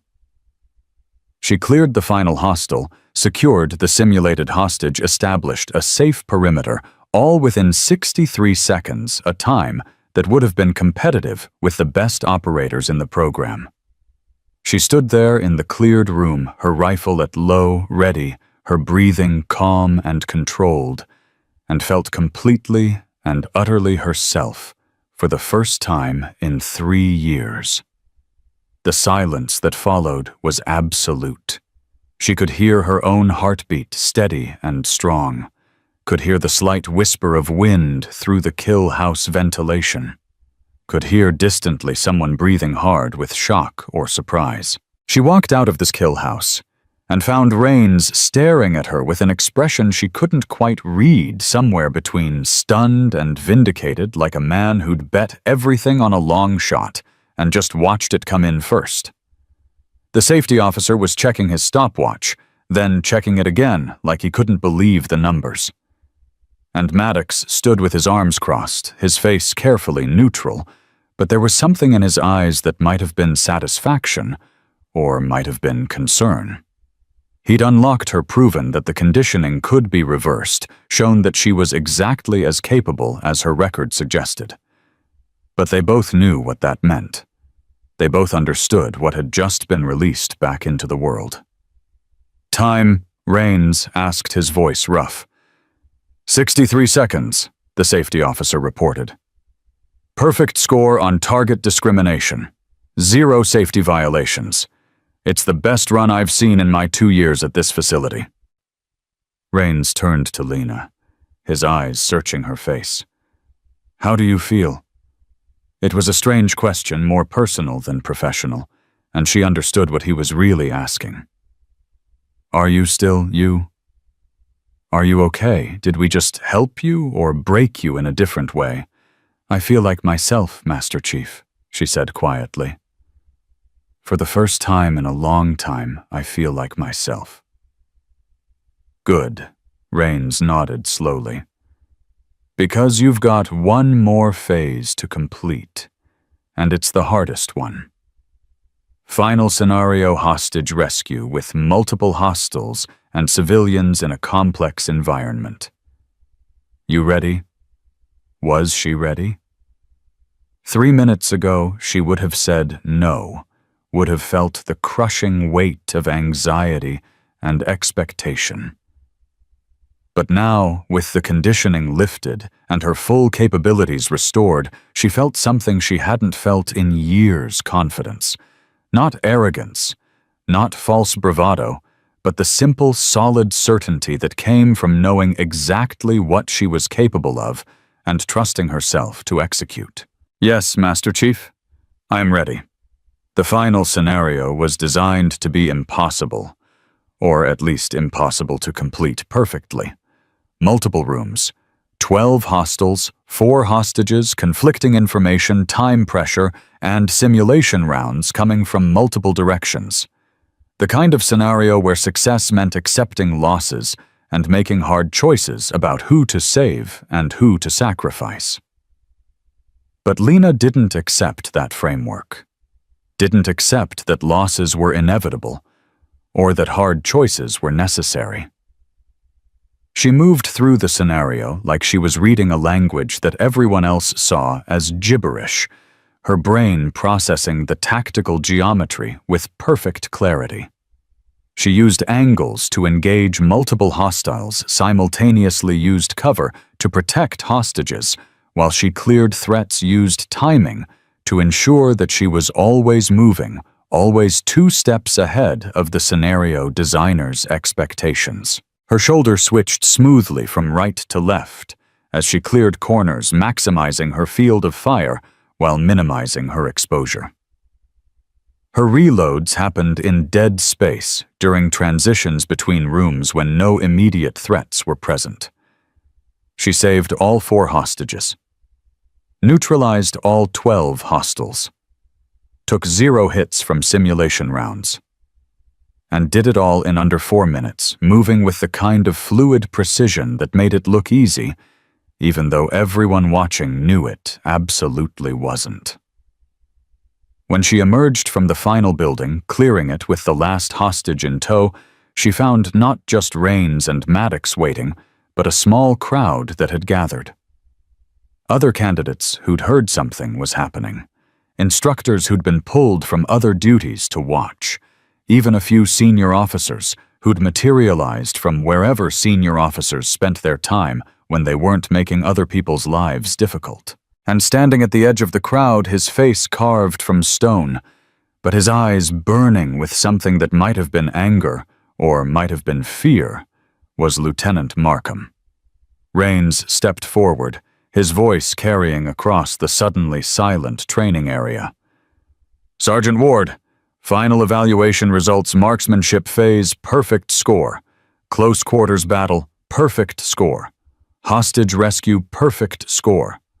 Overall time, 42 seconds under aggregate standard. Overall performance." He paused, and something that might have been a smile flickered across his face. "Best I've seen in 15 years of running this program." The words landed like explosions in the silence. Lena stood there, her rifle slung her hands steady, feeling the weight of everyone's eyes on her, but not caring anymore. She'd done it. Not just passed, but excelled. Not just survived, but dominated. She'd proven to them, to herself, to everyone who'd ever doubted her, that she belonged here. Maddox approached her as the crowd began to disperse, his expression carefully neutral. "How do you feel?" he asked quietly, echoing Rain's earlier question. "Different," Lena admitted. "Like someone removed a weight I'd been carrying so long I'd forgotten it was there. Like I can breathe again." "That's good." Maddox's voice dropped even lower. "But Ward, listen to me carefully. What I did today, unlocking the conditioning that's permanent. You can't go back. You're going to have to learn to live with yourself again, learn to integrate who you were with, who you've been. That's not always easy. Some operators struggle with it. You're going to need support, maybe counseling, definitely monitoring." "I understand, sir." "Do you—" His eyes were intense now, boring into hers.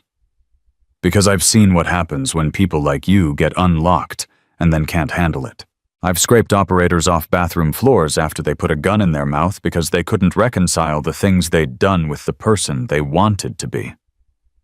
I've written letters to families explaining why their son or daughter is in a psychiatric facility after having a complete break from reality. This is not a magic fix, Ward. This is opening a door to a part of yourself that's been locked away for good reasons." "I know the risks," Lena said.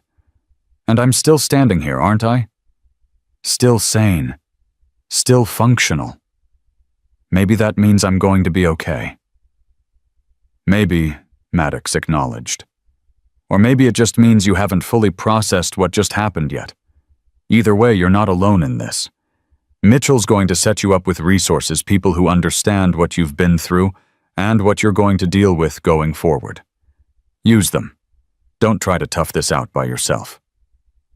"Yes, sir." He studied her for a moment longer, then nodded. "Good run today, Sergeant. You earned your place here." Then he turned and walked away, leaving Lena standing alone in the Nevada desert with her perfect scores and her unlocked mind and the uncertain future stretching out before her. She looked down at her hands. They were steady. They'd been steady all day. They would probably be steady for the rest of her life now, because the lock was gone, and she was herself again, completely, fully without barriers or conditioning or restrictions. The question was whether that was freedom or just a different kind of prison. Only time would tell. The rest of the day unfolded in a strange kind of suspended reality, like Lena was watching her own life from a distance, while simultaneously living it with sharp, almost to painful clarity. Word of her performance spread through Red Mesa faster than wildfire through dry brush, and everywhere she went, she felt the weight of attention that was completely different from the scrutiny she'd endured for the past 2 weeks. Before, people had watched her with pity or contempt or morbid curiosity, waiting for her to fail again. Now they watched her with something else, respect, mixed with wariness, the kind of careful attention you gave to someone who'd just proven themselves far more dangerous than anyone had anticipated. She found herself back in the equipment cage, methodically cleaning her weapons, even though they didn't need it, just needing something to do with her hands, while her mind processed everything that had happened. The space was empty, except for her, the other candidates, probably at lunch, or preparing for their own evaluations, giving her the solitude she hadn't realized she desperately needed. The door opened with a metallic creak. Lena's hand went to her sidearm before she consciously registered the movement. Old instincts newly unlocked, responding faster than thought. She forced herself to relax when she saw it was Kowalski the Ranger who'd warned her about the sabotaged rope.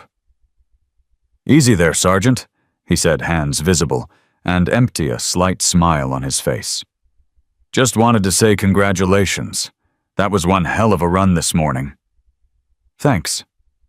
Lena went back to cleaning her rifle, uncomfortable with the attention, even though part of her, a part she'd forgotten existed, preened slightly under the recognition of competence by another professional. Kowalski moved into the cage, picked up a cleaning rod from the supply shelf, started working on his own weapon at the bench across from her. They worked in silence for a few minutes, the familiar rhythm of disassembly and maintenance, creating a kind of comfortable space between them. "Can I ask you something?" Kowalski said finally, not looking up from his bolt carrier group. "And you can tell me to mind my own business if you want." "Go ahead." "What changed?" He met her eyes, now his expression genuinely curious, rather than accusatory. "2 days ago, you couldn't clear a room without freezing up. This morning, you ran the course like you'd been doing it your whole life. I've seen people improve with training, but that wasn't improvement. That was transformation. So what changed?" Lena considered how much to tell him, how much she could tell him without violating security protocols or revealing things that were meant to stay classified. But there was something in Kowalski's face, an openness, a genuine desire to understand, rather than judge, that made her want to be honest, at least as honest as she could be. "You ever feel like you're not yourself?" she asked. "Like there's this other person inside you, someone you used to be, but you can't reach them anymore. Like there's a wall between who you are and who you're supposed to be." Kowalski nodded slowly. "After my first deployment, yeah. Came back and felt like I was wearing someone else's skin for about 6 months. Took a long time to feel like myself again." "That's what it was like for me," Lena said. "Except it lasted 3 years instead of 6 months. And this morning someone helped me tear down that wall, helped me find the person I used to be." "The commander," Kowalski said, not quite a question. "Maddox. He said something to you right before you breached that final room. I couldn't hear what it was, but whatever he said, it changed everything." Lena didn't confirm or deny, just kept cleaning her weapon. After a moment, Kowalski nodded, accepting the non-answer for what it was. "Well, whoever you found this morning, I'm glad you found her, because the operator who ran that course today, that's someone I'd want on my 6 in a real-world situation. That's someone who could teach the rest of us things we need to know." He finished reassembling his rifle, checked the action, then stood. "For what it's worth, Ward, I never thought you were a tourist. I just thought you were lost. Glad you found your way back." He left before she could respond, leaving Lena alone again with her thoughts, and her weapons, and the slow dawning realization that finding herself meant she now had to figure out what to do with the person she'd rediscovered. The afternoon briefing was mandatory for all candidates, a review of the morning's evaluations corrections on common mistakes, guidance for those still working through the screening process. Lena sat in the back row of the briefing room, trying to be inconspicuous, but she could feel eyes on her constantly. Candidates turning around to look at her, whispering to each other, pointing with the kind of obvious gestures that suggested they either didn't care that she noticed or wanted her to notice. Master Chief Rains stood at the front of the room, working through the day's results with methodical precision. He covered other candidates' performances, first good runs, areas for improvement, technical corrections, before finally inevitably reaching Lena's evaluation. Sergeant Ward's performance this morning represents the standard you should all be striving for, Rains said, pulling up footage on the screen behind him. Watch her approach to this room. Notice the angle she takes. She's maximizing her field of view while minimizing her exposure. Her weapon is up and ready before she commits to the threshold. She's not rushing, but she's not hesitating either. She's moving with what we call deliberate speed, fast enough to maintain momentum, and surprise slow enough to process information and make good decisions. The footage showed Lena moving through the kill house, and watching it from outside herself was a strange experience. She barely recognized the operator on screen, the fluid movements, the absolute confidence, the way she seemed to be reading the environment 3 steps ahead of where she actually was. That person looked competent, dangerous, completely in control. That person looked like someone Lena had forgotten she used to be. Now watch this transition. Rains continued, slowing the footage down. She takes a hostile on her right double-tap center mass, but notice her eyes are already tracking left to the next threat. Her brain is processing multiple inputs simultaneously: current threat, next threat, friendly positions, cover positions, exit routes. This is what we mean by combat processing speed. Some people are born with it. Some people develop it through training and experience, but everyone in this room needs to be working toward this level of cognitive performance under stress. He clicked forward through more footage, breaking down her performance with the kind of clinical analysis that made it seem almost surgical, almost simple, as if anyone could do what she'd done if they just understood the principles. But Lena knew better. What Rains was describing wasn't just training or experience, it was something deeper, something that had been built into her through methods she still didn't fully understand, and then locked away for 3 years. Questions? Rains asked, pausing the footage. Peters raised his hand. Master Chief, with respect, how is it possible for someone to go from failing basic drills to running a perfect course in the span of 48 hours? That's not normal improvement. That's not even possible through training. The question hung in the air, loaded with implication. Lena could feel the room's attention shift, could feel the unspoken accusation beneath Peter's words. Something's not right here. Someone's cheating. This isn't fair. Rains studied Peters for a long moment, his expression unreadable. You're right, Petty Officer Peters. That's not normal improvement through training. But this isn't a normal training environment, and not everyone who comes through here has a normal background. Some operators have skill sets and experience that aren't immediately apparent. Some operators have been through things they can't talk about, done things that aren't in their official records, proven themselves in environments we can't replicate here. Sergeant Ward is one of those operators. So she gets special treatment, Peters pressed. She gets to fail for 2 weeks and then suddenly passes because someone pulls strings. She gets evaluated by the same standards as everyone else, Rains said, his voice hardening. And she met those standards at a level that exceeds most of the candidates in this room. If you have a problem with her performance, Peters, then I suggest you focus on improving your own performance instead of questioning hers, because I've got your eval scores right here, and you're currently sitting at 73%, barely above the cut line. Maybe worry less about how other people are succeeding, and more about why you're not. Peter's face flushed red, but he didn't respond. The room went quiet, the kind of silence that came from people who'd just watched someone get publicly dressed down, and were grateful it wasn't them. Anyone else? Rains asked, his gaze sweeping the room. No one spoke. Good. Dismissed. Next evaluations are tomorrow at 600 for those of you still in the running. I suggest you spend tonight reviewing your fundamentals instead of worrying about other people's business. The candidates filed out, most avoiding Lena's eyes, though a few nodded respectfully as they passed. Peters and Torres shot her looks that were pure venom, but they kept their mouths shut, probably calculating whether it was worth antagonizing someone who'd just demonstrated she could run tactical circles around them. Markham was the last to leave, pausing at the door to look back at her. Their eyes met across the briefing room, and for a moment Lena saw something complex in his expression. Not quite jealousy, not quite respect, something harder to define. Then he nodded once, a slight acknowledgement that might have been congratulations, or might have been a different kind of warning, and left. Lena stayed in her seat, waiting for the room to fully clear before she moved. Raines was still at the front, shutting down the equipment, organizing his notes. When he was done, he turned to her. "Walk with me, Sergeant."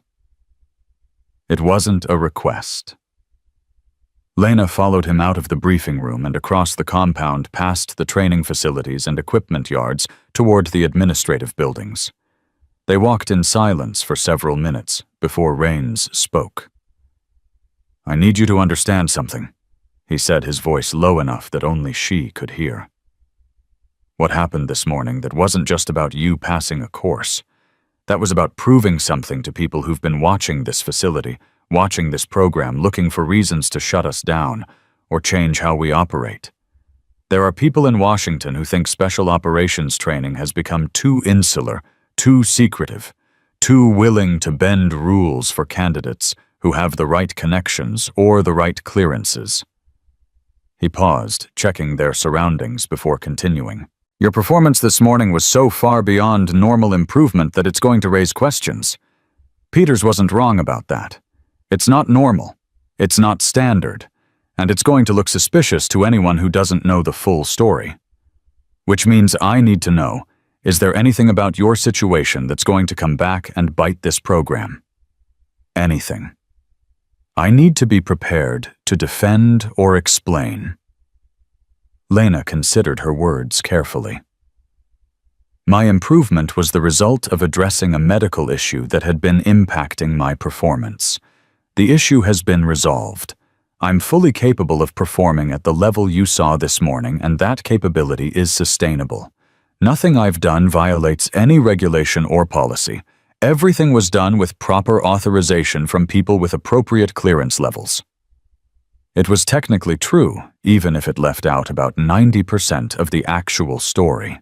But it was the truth. Raines needed to hear the version that would protect him and the program if questions came down from higher up. Raines studied her face clearly, trying to decide how much he believed and how much he wanted to know. Finally, he nodded. "Okay, I'm going to trust you on that, Ward. But understand this, if it comes out that there was something improper about your evaluation, it doesn't just affect you. It affects every candidate who comes through here, every operator who gets certified through this program, every mission that relies on personnel we've trained and vetted. So whatever secrets you're carrying, make damn sure they stay secret." "Yes, Master Chief." They'd reached the admin building, now the same building where the black SUV had been parked the day before. Raines stopped at the entrance, turned to face her fully. "One more thing. Your performance this morning earned you a passing grade, but it also earned you some attention you might not want. I've already had 3 requests from various commands asking about you, wanting to know your background, wanting to know if you're available for tasking. One of those requests came from a Joint Special Operations Command liaison. They're always looking for operators with your skill set for specialized teams." Lena felt something cold settle in her stomach. JSOC. Joint Special Operations Command. The people who ran the darkest, most classified operations in the entire military structure. The people who'd probably been involved in Switchback from the beginning. The people who might want to lock her away again, or worse, put her back into operational rotation for missions she'd thought she'd left behind. "What did you tell them?" she asked. "That you're currently enrolled in training and unavailable for tasking until course completion." Rain's expression softened slightly. "But Ward, you need to understand people are going to want to use you. You demonstrated capabilities this morning that are rare, valuable, and highly sought after. You're going to have to make some decisions about what you want your career to look like going forward. Do you want to go back to operational duty? Do you want to stay in training command? Do you want to try for a normal life outside of special operations?" "I don't know," Lena admitted. "This morning was the first time in 3 years I've felt like myself. I haven't had time to think about what comes next." "Well, you better start thinking about it," Rains said, "because the military doesn't give you much time to figure yourself out. They're going to want an answer, and they're going to want you making yourself useful. My suggestion, finish the course, get certified. Then take some leave, get your head straight, and decide what kind of operator you want to be. Because you get to choose now, Ward. That's the gift you've been given, choice. Don't waste it." He left her standing outside the admin building, his words echoing in her head. Choice. The gift of choice. But was it really a gift, if every choice came with impossible consequences? The evening meal in the mess hall was a surreal experience. Lena sat at her usual corner table, but this time she wasn't alone. Kowalski joined her without asking, followed by Ramirez and Chen operators, who'd been quietly professional with her from the start, but hadn't actively sought her company until now. They didn't make a big deal of it, didn't reference her morning performance directly, just sat down and started talking about normal things, upcoming evaluations, terrible mess, hall food plans for the weekend, if they made it through the week. It took Lena a few minutes to realize what they were doing accepting her, welcoming her into the informal community of competent professionals who'd proven themselves and earned the right to be here. It was a kind of validation she hadn't realized she'd been craving, and it settled something inside her that had been raw and uncertain since that morning. "So, I heard a rumor," Chen said, pushing his food around his tray. "Heard that the instructors are considering fast-tracking your certification, having you skip the final 2 weeks of training and go straight to graduation." Lena blinked. "Where'd you hear that?" "Overheard Master Chief talking to Colonel Hendricks after your eval," Chen said. "Something about you've clearly demonstrated mastery of the required skills, and there's no point making you sit through basic instruction when you could be doing something more useful." "That's not a rumor that's confirmed," Ramirez added. "I heard the same thing from my instructor. Apparently there's precedent for it. Operators with prior SOF experience sometimes get accelerated through if they demonstrate exceptional capability." Lena wasn't sure how she felt about that. Part of her wanted to finish the course properly to earn her place the same way everyone else did, to prove that her morning performance wasn't a fluke.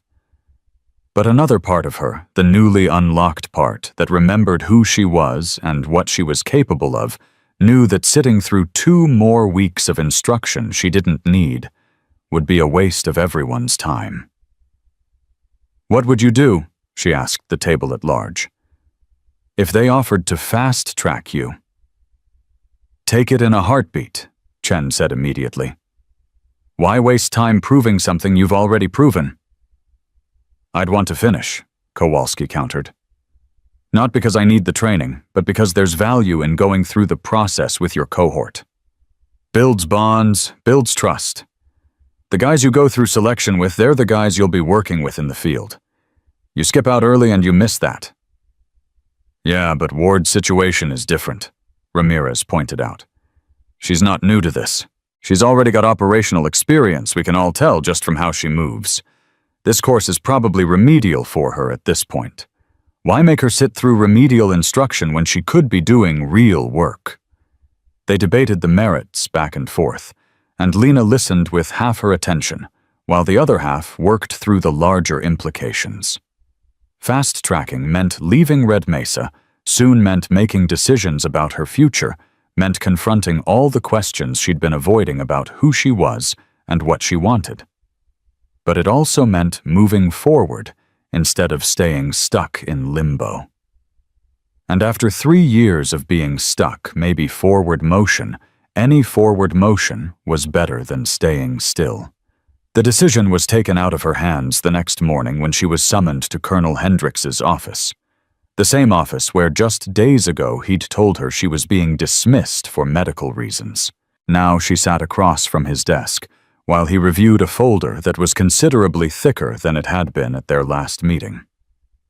"Sergeant Ward," Hendrix said without preamble, "I've reviewed your evaluation results, consulted with Master Chief Rains and Commander Maddox, and made a decision about your status in this program." Lena's heart hammered, even though logic told her this wasn't going to be bad news. Still, the memory of failure was fresh enough that she couldn't quite trust that things had really changed. "Based on your demonstrated proficiency across all training domains, I'm authorizing your immediate certification for Joint Special Operations duty. You'll be advanced to graduate status, effective immediately with full course completion credited to your record. You'll have 72 hours to clear the facility and report to your next assignment." Relief and anxiety hit Lena simultaneously. It was over. She'd passed. She was certified. But 72 hours meant she had 3 days to figure out what came next, and she still had no idea what that should be. "Thank you, sir," she managed. "May I ask what my next assignment will be?" Hendrix leaned back in his chair, studying her with an expression that was hard to read. "That's the interesting part. You've got 3 offers on the table, all from different commands. JSOC wants you for a direct action team. 5th Special Forces Group wants you for advanced training cadre. And there's a 3rd offer less conventional from a joint task force that operates under classified mandate. They've requested you specifically by name, which suggests someone in that organization knows exactly who you are and what you're capable of." The 3rd option made Lena's skin crawl. Someone requesting her by name could only mean one thing: someone from her switchback days. Someone who knew what she'd been, what she'd done, what she could do now that the conditioning was lifted. Someone who wanted to use her for the exact kind of operations she'd been trying to leave behind. "Do I have to choose immediately?" she asked. "You've got 48 hours, Hendrix said. "After that, I'll need an answer so I can cut your orders. My suggestion? Take some leave first. Get your head straight. These are all high-tempo positions that are going to demand everything you've got. Make sure you're ready before you commit." "Yes, sir." Hendrix closed the folder, his expression softening slightly. "Off the record, Ward, what happened to you here at Red Mesa? Whatever was going on with your performance issues, that's between you and your own conscience. But I want you to know that your performance yesterday was the real deal. That was someone who knows what they're doing, who's done it before, who can be trusted to do it again. Whatever demons you were fighting, whatever obstacles you overcame, you should be proud of yourself. Not everyone could have done what you did." The words landed harder than Lena expected, hitting some emotional place she'd been carefully walling off since Maddox had spoken the unlock phrase. She felt her throat tighten, felt something that might have been tears trying to force their way up. But she pushed it down, locked it away, kept her composure like the professional she'd been trained to be. "Thank you, sir." "Dismissed, Sergeant. And congratulations." Lena left the office in a daze, walking through the afternoon heat without really seeing her surroundings, her mind spinning through the implications of everything that had just happened. 3 offers. 3 completely different paths forward. And 48 hours to decide which version of herself she wanted to be. She found herself back at the range without consciously deciding to go there, drawn by the familiarity and the relative solitude. She signed out a rifle and some ammunition, then walked out to her lucky lane number 7 and started shooting. Not fast, not with any particular drill in mind, just letting her body remember the rhythm of breathing and squeezing and watching the target accept her rounds with perfect precision. This was who she was. This was what she did. For better or worse, This was the person Commander Maddox had unlocked, the person who'd been buried under 3 years of conditioning and self-doubt. An operator. A weapon. A tool designed for a very specific purpose. The question was whether that was all she wanted to be, or whether there was room for something else, something more human, more normal, more like the life that civilians took for granted. She didn't have an answer. And with 48 hours to decide, and 3 very different futures waiting, she wasn't sure she'd find one in time. The sun was setting over Red Mesa when Lena finally left the range, her hands smelling of gun oil and copper, her mind no clearer than it had been hours ago. She'd burned through 300 rounds trying to find clarity in the rhythm of shooting, but all she'd found was the confirmation that her body remembered everything, every technique, every principle, every hard-won lesson from operations that officially never happened. The base was quieter now, most candidates either at dinner or in their barracks preparing for the next day's evaluations. Lena walked past the mess hall without going in, not hungry, not ready to face more questions or congratulations, or the weight of other people's expectations. She just wanted to be alone with her thoughts, to figure out who she was now that the chains were off. She was halfway to the barracks when she heard footsteps behind her, not trying to be stealthy, but not advertising their presence either. She turned to find Lieutenant Markham approaching, his hands in his pockets, his expression more serious than she'd ever seen it. "Sergeant Ward," he said, stopping a respectful distance away. "Got a minute?" Every instinct told her this was a bad idea, that nothing good could come from a conversation with someone who'd spent 2 weeks making her life miserable. But she was tired of running from difficult conversations, tired of avoiding confrontation, tired of being afraid of what other people might say or think. "Sure, sir. What do you need?" Markham looked uncomfortable, like he was about to say something that didn't come naturally to him. He glanced around, making sure they were relatively alone, then met her eyes. "I owe you an apology," he said quietly. "The way I treated you these past 2 weeks, the comments, the exclusion putting you on rear security, when I knew you could do more, that was unprofessional. It was bullying dressed up as leadership, and I'm not proud of it." Lena stared at him, genuinely shocked. An apology was the last thing she'd expected from Markham. "I told myself I was helping," he continued, his voice rough with something that might have been shame. "Told myself that if you couldn't handle some ribbing and social pressure, you definitely couldn't handle real operational stress. Told myself I was doing everyone a favor by weeding out the weak link. But the truth is I was just being a dick because it made me feel better about my own insecurities." "What insecurities?" Lena asked, genuinely curious. "You've been crushing every evaluation since day 1. "Yeah, because this is all I've got," Markham said.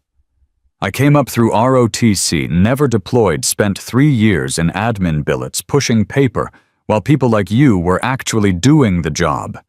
I'm good at training environments because training environments are controlled, predictable, clean. But I've never done the real thing. Never been shot at, never had to make life or death decisions under fire, never had to live with the consequences of those decisions. So when I saw you, someone who clearly had real experience, who moved like a professional, even when you were failing, it scared me. Made me feel like a fraud." He paused, running a hand through his hair. "And then yesterday morning when you ran that course, when I saw what you're actually capable of, it didn't just scare me. It humbled me. Because that's the standard. That's what a real operator looks like. And I'm not there yet. Maybe I'll get there eventually, but right now, I'm just a guy who's good at tests, pretending to be something I'm not." Lena didn't know what to say. Part of her wanted to accept the apology graciously and move on. Part of her wanted to stay angry, to nurse the grudge, to make him feel as small as he'd made her feel. But mostly she just felt tired. Tired of conflict, tired of carrying resentment, tired of wasting energy on things that didn't matter anymore. "I appreciate the apology," she said finally. "And for what it's worth, being good in training environments isn't nothing. Most people can't do what you do. The fact that you haven't deployed yet doesn't make you less of a soldier. It just means you haven't had the opportunity. If you want that opportunity, if you want to be more than just good at tests, then keep pushing yourself. Keep learning. Keep being humble enough to recognize when you're wrong." Markham nodded slowly. "Can I ask you something? And you can tell me to go to hell if you want." "Go ahead." "What happened to you? I mean, I know it's none of my business, but the transformation yesterday, that wasn't normal. That wasn't just someone having a good day or getting in the zone. That was someone becoming a completely different operator. So what happened? Where did that person come from?" Lena considered how to answer, weighing security protocols against the genuine curiosity in Markham's face. Finally, she said, "Sometimes people get broken in ways that aren't visible.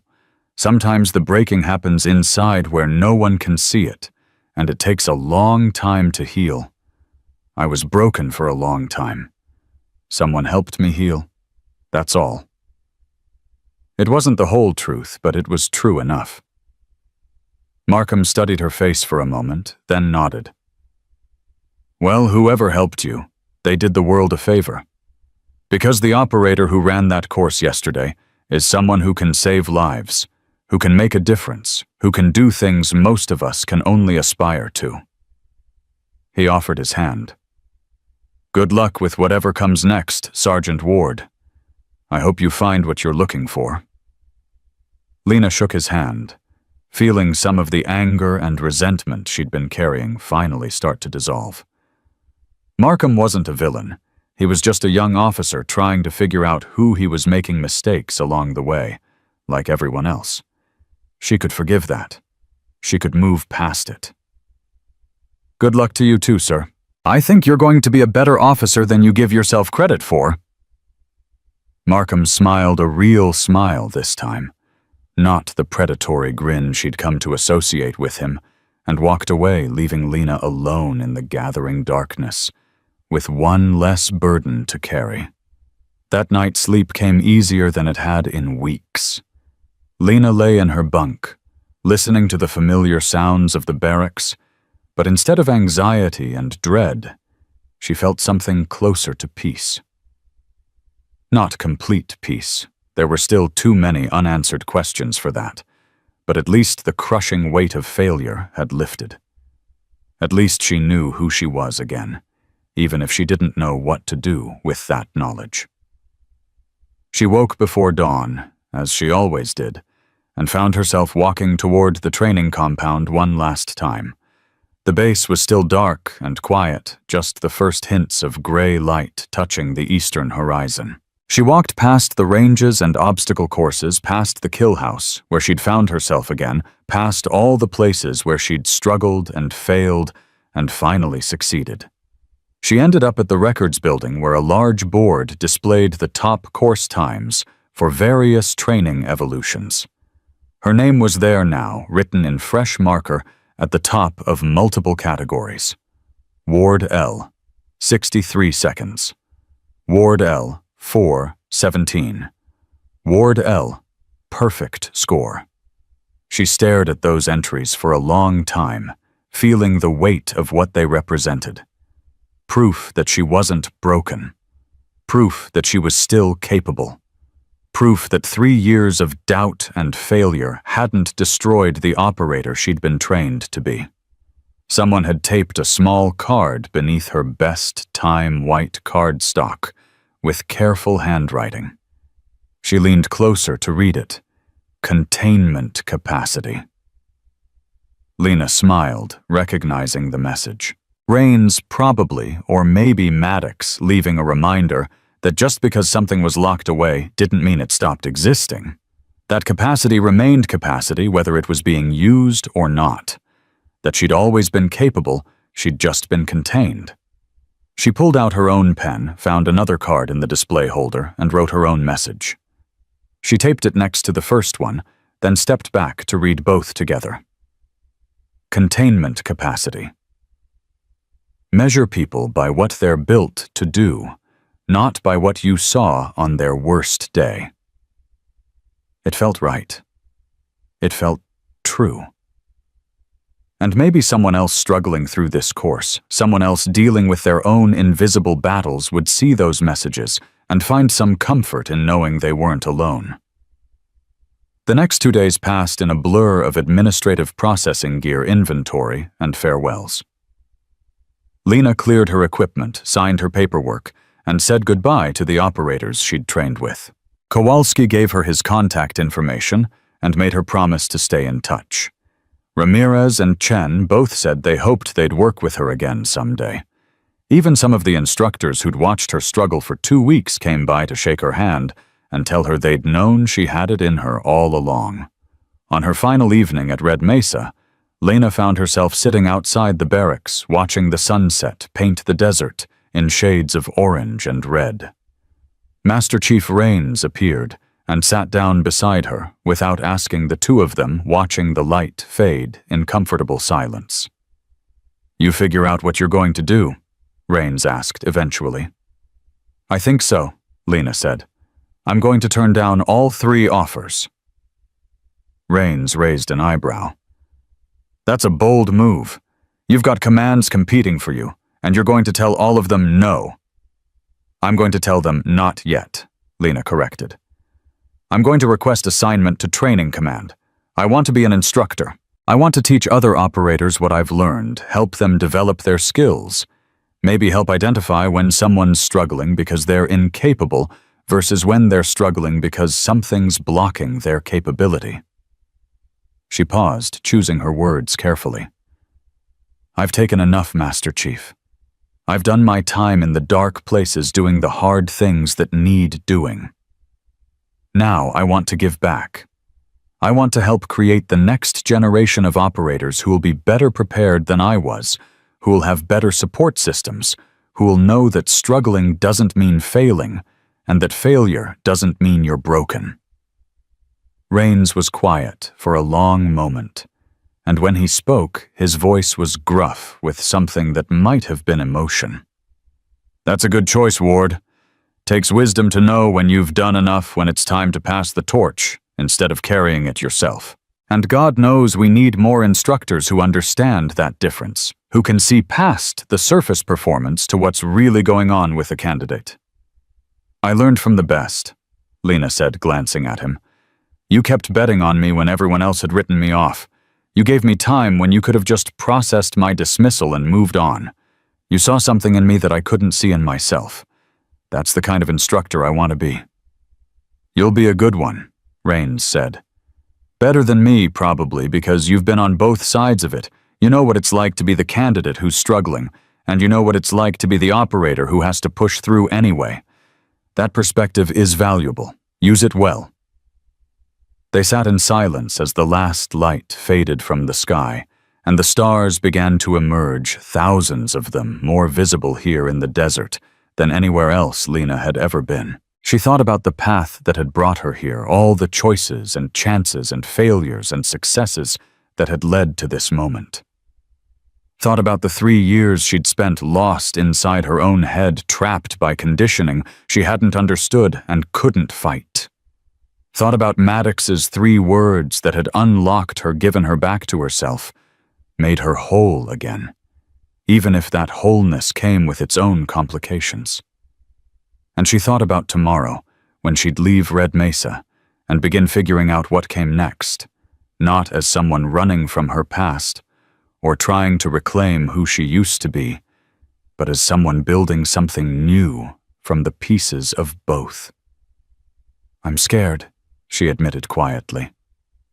"Scared that without the pressure of evaluation and the structure of training, I'll lose myself again. Scared that the unlocking was temporary, that I'll wake up one day and find out it didn't take. Scared that I'm making the wrong choice about what to do next." "Good," Rains said. "Fear means you're taking this seriously, that you understand the stakes. The operators I worry about are the ones who aren't scared, who think they've got everything figured out, who don't respect the weight of the decisions they're making. You're scared because you're smart enough to know that there are no perfect choices, only choices you can live with." He stood dusted off his uniform. "For what it's worth. Ward, I think you're going to be fine. I think the unlocking was real, and it's going to stick. I think you're going to make a hell of an instructor. And I think whatever you build from here is going to be something worth building. So stop being scared and start being excited. You earned this second chance. Don't waste it by doubting yourself." He left her there with the stars and the desert and the quiet certainty that he was right. She had earned this. She had fought for it, struggled through it, survived it. And now she got to choose what came next. Not what the military wanted from her, not what her past demanded of her, but what she wanted for herself. The next morning, Lena loaded her duffel into the transport vehicle that would take her to the airfield. A few other graduating candidates were also leaving, heading to their various assignments with the excitement and nervousness of people beginning new chapters. Lena felt that same mixture of emotions, but underneath it was something more solid, a foundation of self-knowledge that she'd been missing for 3 years. As the vehicle pulled away from Red Mesa, Lena looked back one last time at the place where she'd failed and struggled and finally found herself again. The morning sun was already turning the desert harsh and bright, erasing the gentler colors of dawn. Somewhere in that complex, other candidates were beginning their evaluations, running their courses, fighting their own battles against doubt and limitation and fear. She hoped they all found what they were looking for. She hoped they all discovered their own capacity, whether it had been contained or simply undeveloped. She hoped they all learned what she'd learned, that failure wasn't the end of the story, just a chapter in a longer narrative that they got to write themselves. And she hoped that someday, when she was standing in front of a classroom of new candidates as an instructor, she'd remember what it felt like to be where they were struggling, uncertain, wondering if they had what it took. She'd remember to look past the surface performance to see the person underneath. She'd remember that the quiet ones, the struggling ones, the ones everyone else had written off, sometimes they were the ones with the most to give if someone would just help them unlock it. The transport vehicle hit the main road and accelerated, leaving Red Mesa behind in a cloud of dust. Lena settled back in her seat, feeling the weight of her rifle case against her leg, the familiar presence of her gear secured around her. These were the tools of her trade, the physical manifestations of who she was and what she did. They'd been with her through the worst days of her life, and the best ones too, and they'd be with her wherever she went next. 3 weeks later, Lena stood in front of her first class of candidates at Fort Bragg, home of the Army's Special Operations Training Command. 25 faces looked back at her, some confident, some nervous, all of them wondering what they'd gotten themselves into. She recognized that mixture of determination and doubt, because she'd felt it herself so recently. "My name is Sergeant Ward," she said, her voice carrying across the classroom with the kind of quiet authority that came from lived experience. "I'm going to be one of your primary instructors for close quarters battle and tactical decision-making. Before we get started, I want to tell you something important. Something I wish someone had told me years ago." She paused, making eye contact with several candidates, reading their body language, noting who sat with confidence and who looked like they were already preparing for failure. "Some of you are going to struggle in this course. Some of you are going to fail evaluations, miss standards, wonder if you have what it takes to be here. And when that happens, when you're standing on the line feeling like you're not good enough, I want you to remember this struggling doesn't mean you're incapable. It just means you're being challenged. And being challenged is the only way you grow." She saw a few heads nod, saw recognition in some faces, the ones who'd already been struggling, who'd already wondered if they belonged. "I also want you to remember to respect the quiet ones in your class. The ones who don't brag about their accomplishments, who don't need to prove anything to anyone, who just show up every day and do the work. Those people have often seen things you haven't done. Things they can't talk about earned the right to be quiet about their capabilities. Don't mistake silence for weakness or caution for incompetence. Sometimes the most dangerous operators are the ones you least expect. A few candidates glanced at each other, processing that. Lena saw one woman in the back, small, quiet, sitting with perfect posture, but eyes that mapped every exit and recognized something of herself in that careful awareness. And finally, Lena continued, I want you to know that this training is designed to push you to your limits and beyond. It's designed to find your breaking point and then teach you how to function past it. But here's the thing, everyone's breaking point is different. Everyone's path through this course is going to be unique. So don't compare yourself to the person next to you. Don't assume that because someone else is succeeding in a way that looks easy, your struggle means you're failing. We all have our own battles to fight our own demons, to face our own capacity to unlock. She let that settle for a moment, then smiled slightly. Now let's talk about room clearing techniques. I'm going to show you how to move through a structure with maximum efficiency and minimum exposure. Watch carefully because I'm only going to demonstrate this once at full speed, and then we're going to break it down piece by piece until every single one of you can execute it perfectly.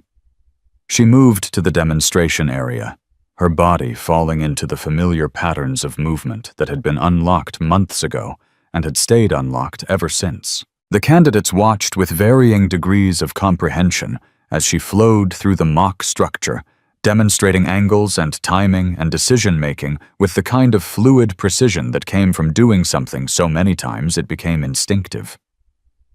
When she finished, she turned back to the class and saw what she'd hoped to see: respect, attention, and most importantly the belief that if she could do it, maybe they could too. That was the gift she wanted to give them, the lesson she'd learned the hard way. Capability wasn't about never struggling. It was about learning to struggle effectively, about finding the strength to keep moving forward even when everything felt impossible. After class, the quiet woman from the back approached her hesitantly. Up close, Lena could see the signs she'd learned to recognize: the careful awareness, the controlled breathing, the way her hands stayed visible, but ready, the eyes that never stopped scanning. "Ma'am," the woman said quietly, "I just wanted to say thank you for what you said in there about the quiet ones, about struggling, not meaning you're failing." "You doing okay in the course?" Lena asked gently. The woman hesitated, then shook her head. "I'm posting middle-tier scores. Nothing terrible, but nothing exceptional either. And I know I'm capable of more. I can feel it. But something's blocking me, and I can't figure out what." Lena's chest tightened with recognition. She saw herself in this woman, saw the frustration and confusion and self-doubt that came from knowing you were capable, but being unable to access that capability. "What's your name?" she asked. "Private First Class Sarah Chen, ma'am." "Chen, I want you to do something for me. Come to the range tomorrow morning at Euro 500 before the rest of the class. No evaluation, no observers, just you and me and some targets. I want to see how you shoot when nobody's watching." Chen's eyes widened slightly. Why? Because sometimes people perform differently under different conditions. Sometimes the evaluation itself is what's holding you back, not your actual capability. So let's remove the evaluation and see what happens. Understanding dawned in Chen's face, along with something that might have been hope. "Yes, ma'am. I'll be there." As Chen walked away, Lena felt something settle into place, a sense of purpose that had been missing since she'd left Red Mesa. This was what she was meant to do now. Not running operations in the dark places of the world, not being the sharp end of the spear, but helping forge the next generation of operators who would be that sharp end. Helping identify when someone was struggling because of limitations versus when they were struggling because of obstacles that could be removed. She'd been given a second chance, had been unlocked, and set free from the conditioning that had trapped her. And now she was going to use that freedom to help others find their own, unlock their own path forward, their own capacity that was waiting to be discovered. That evening, as the sun set over Fort Bragg and the base settled into the quiet rhythm of evening, Lena walked to the training records building and found the board where course records were displayed. Her time from Red Mesa was still there, still at the top of multiple categories, a permanent reminder of what she'd accomplished. She pulled out a card she'd been carrying since she left Nevada and taped it to the board where every candidate who passed through would see it. Measure people by what they're built to do, not by what you saw on their worst day. Then she walked back to her office, ready to begin the next chapter of a story that had started with failure and struggled through doubt, and finally arrived at a place that felt like home. Not because it was easy or comfortable, but because it was exactly where she was supposed to be, doing exactly what she was meant to do. Becoming exactly who she'd fought so hard to become. She was an instructor now, a teacher, a guide for others walking the same difficult path she'd walked. And if she could help even one candidate find their own, unlock their own capacity, their own strength they didn't know they had, then every failure, every struggle, every moment of doubt she'd endured would have been worth it. Because that was what strength really looked like, not the absence of struggle, but the willingness to keep fighting even when the outcome was uncertain, and then using what you'd learned to help others do the same.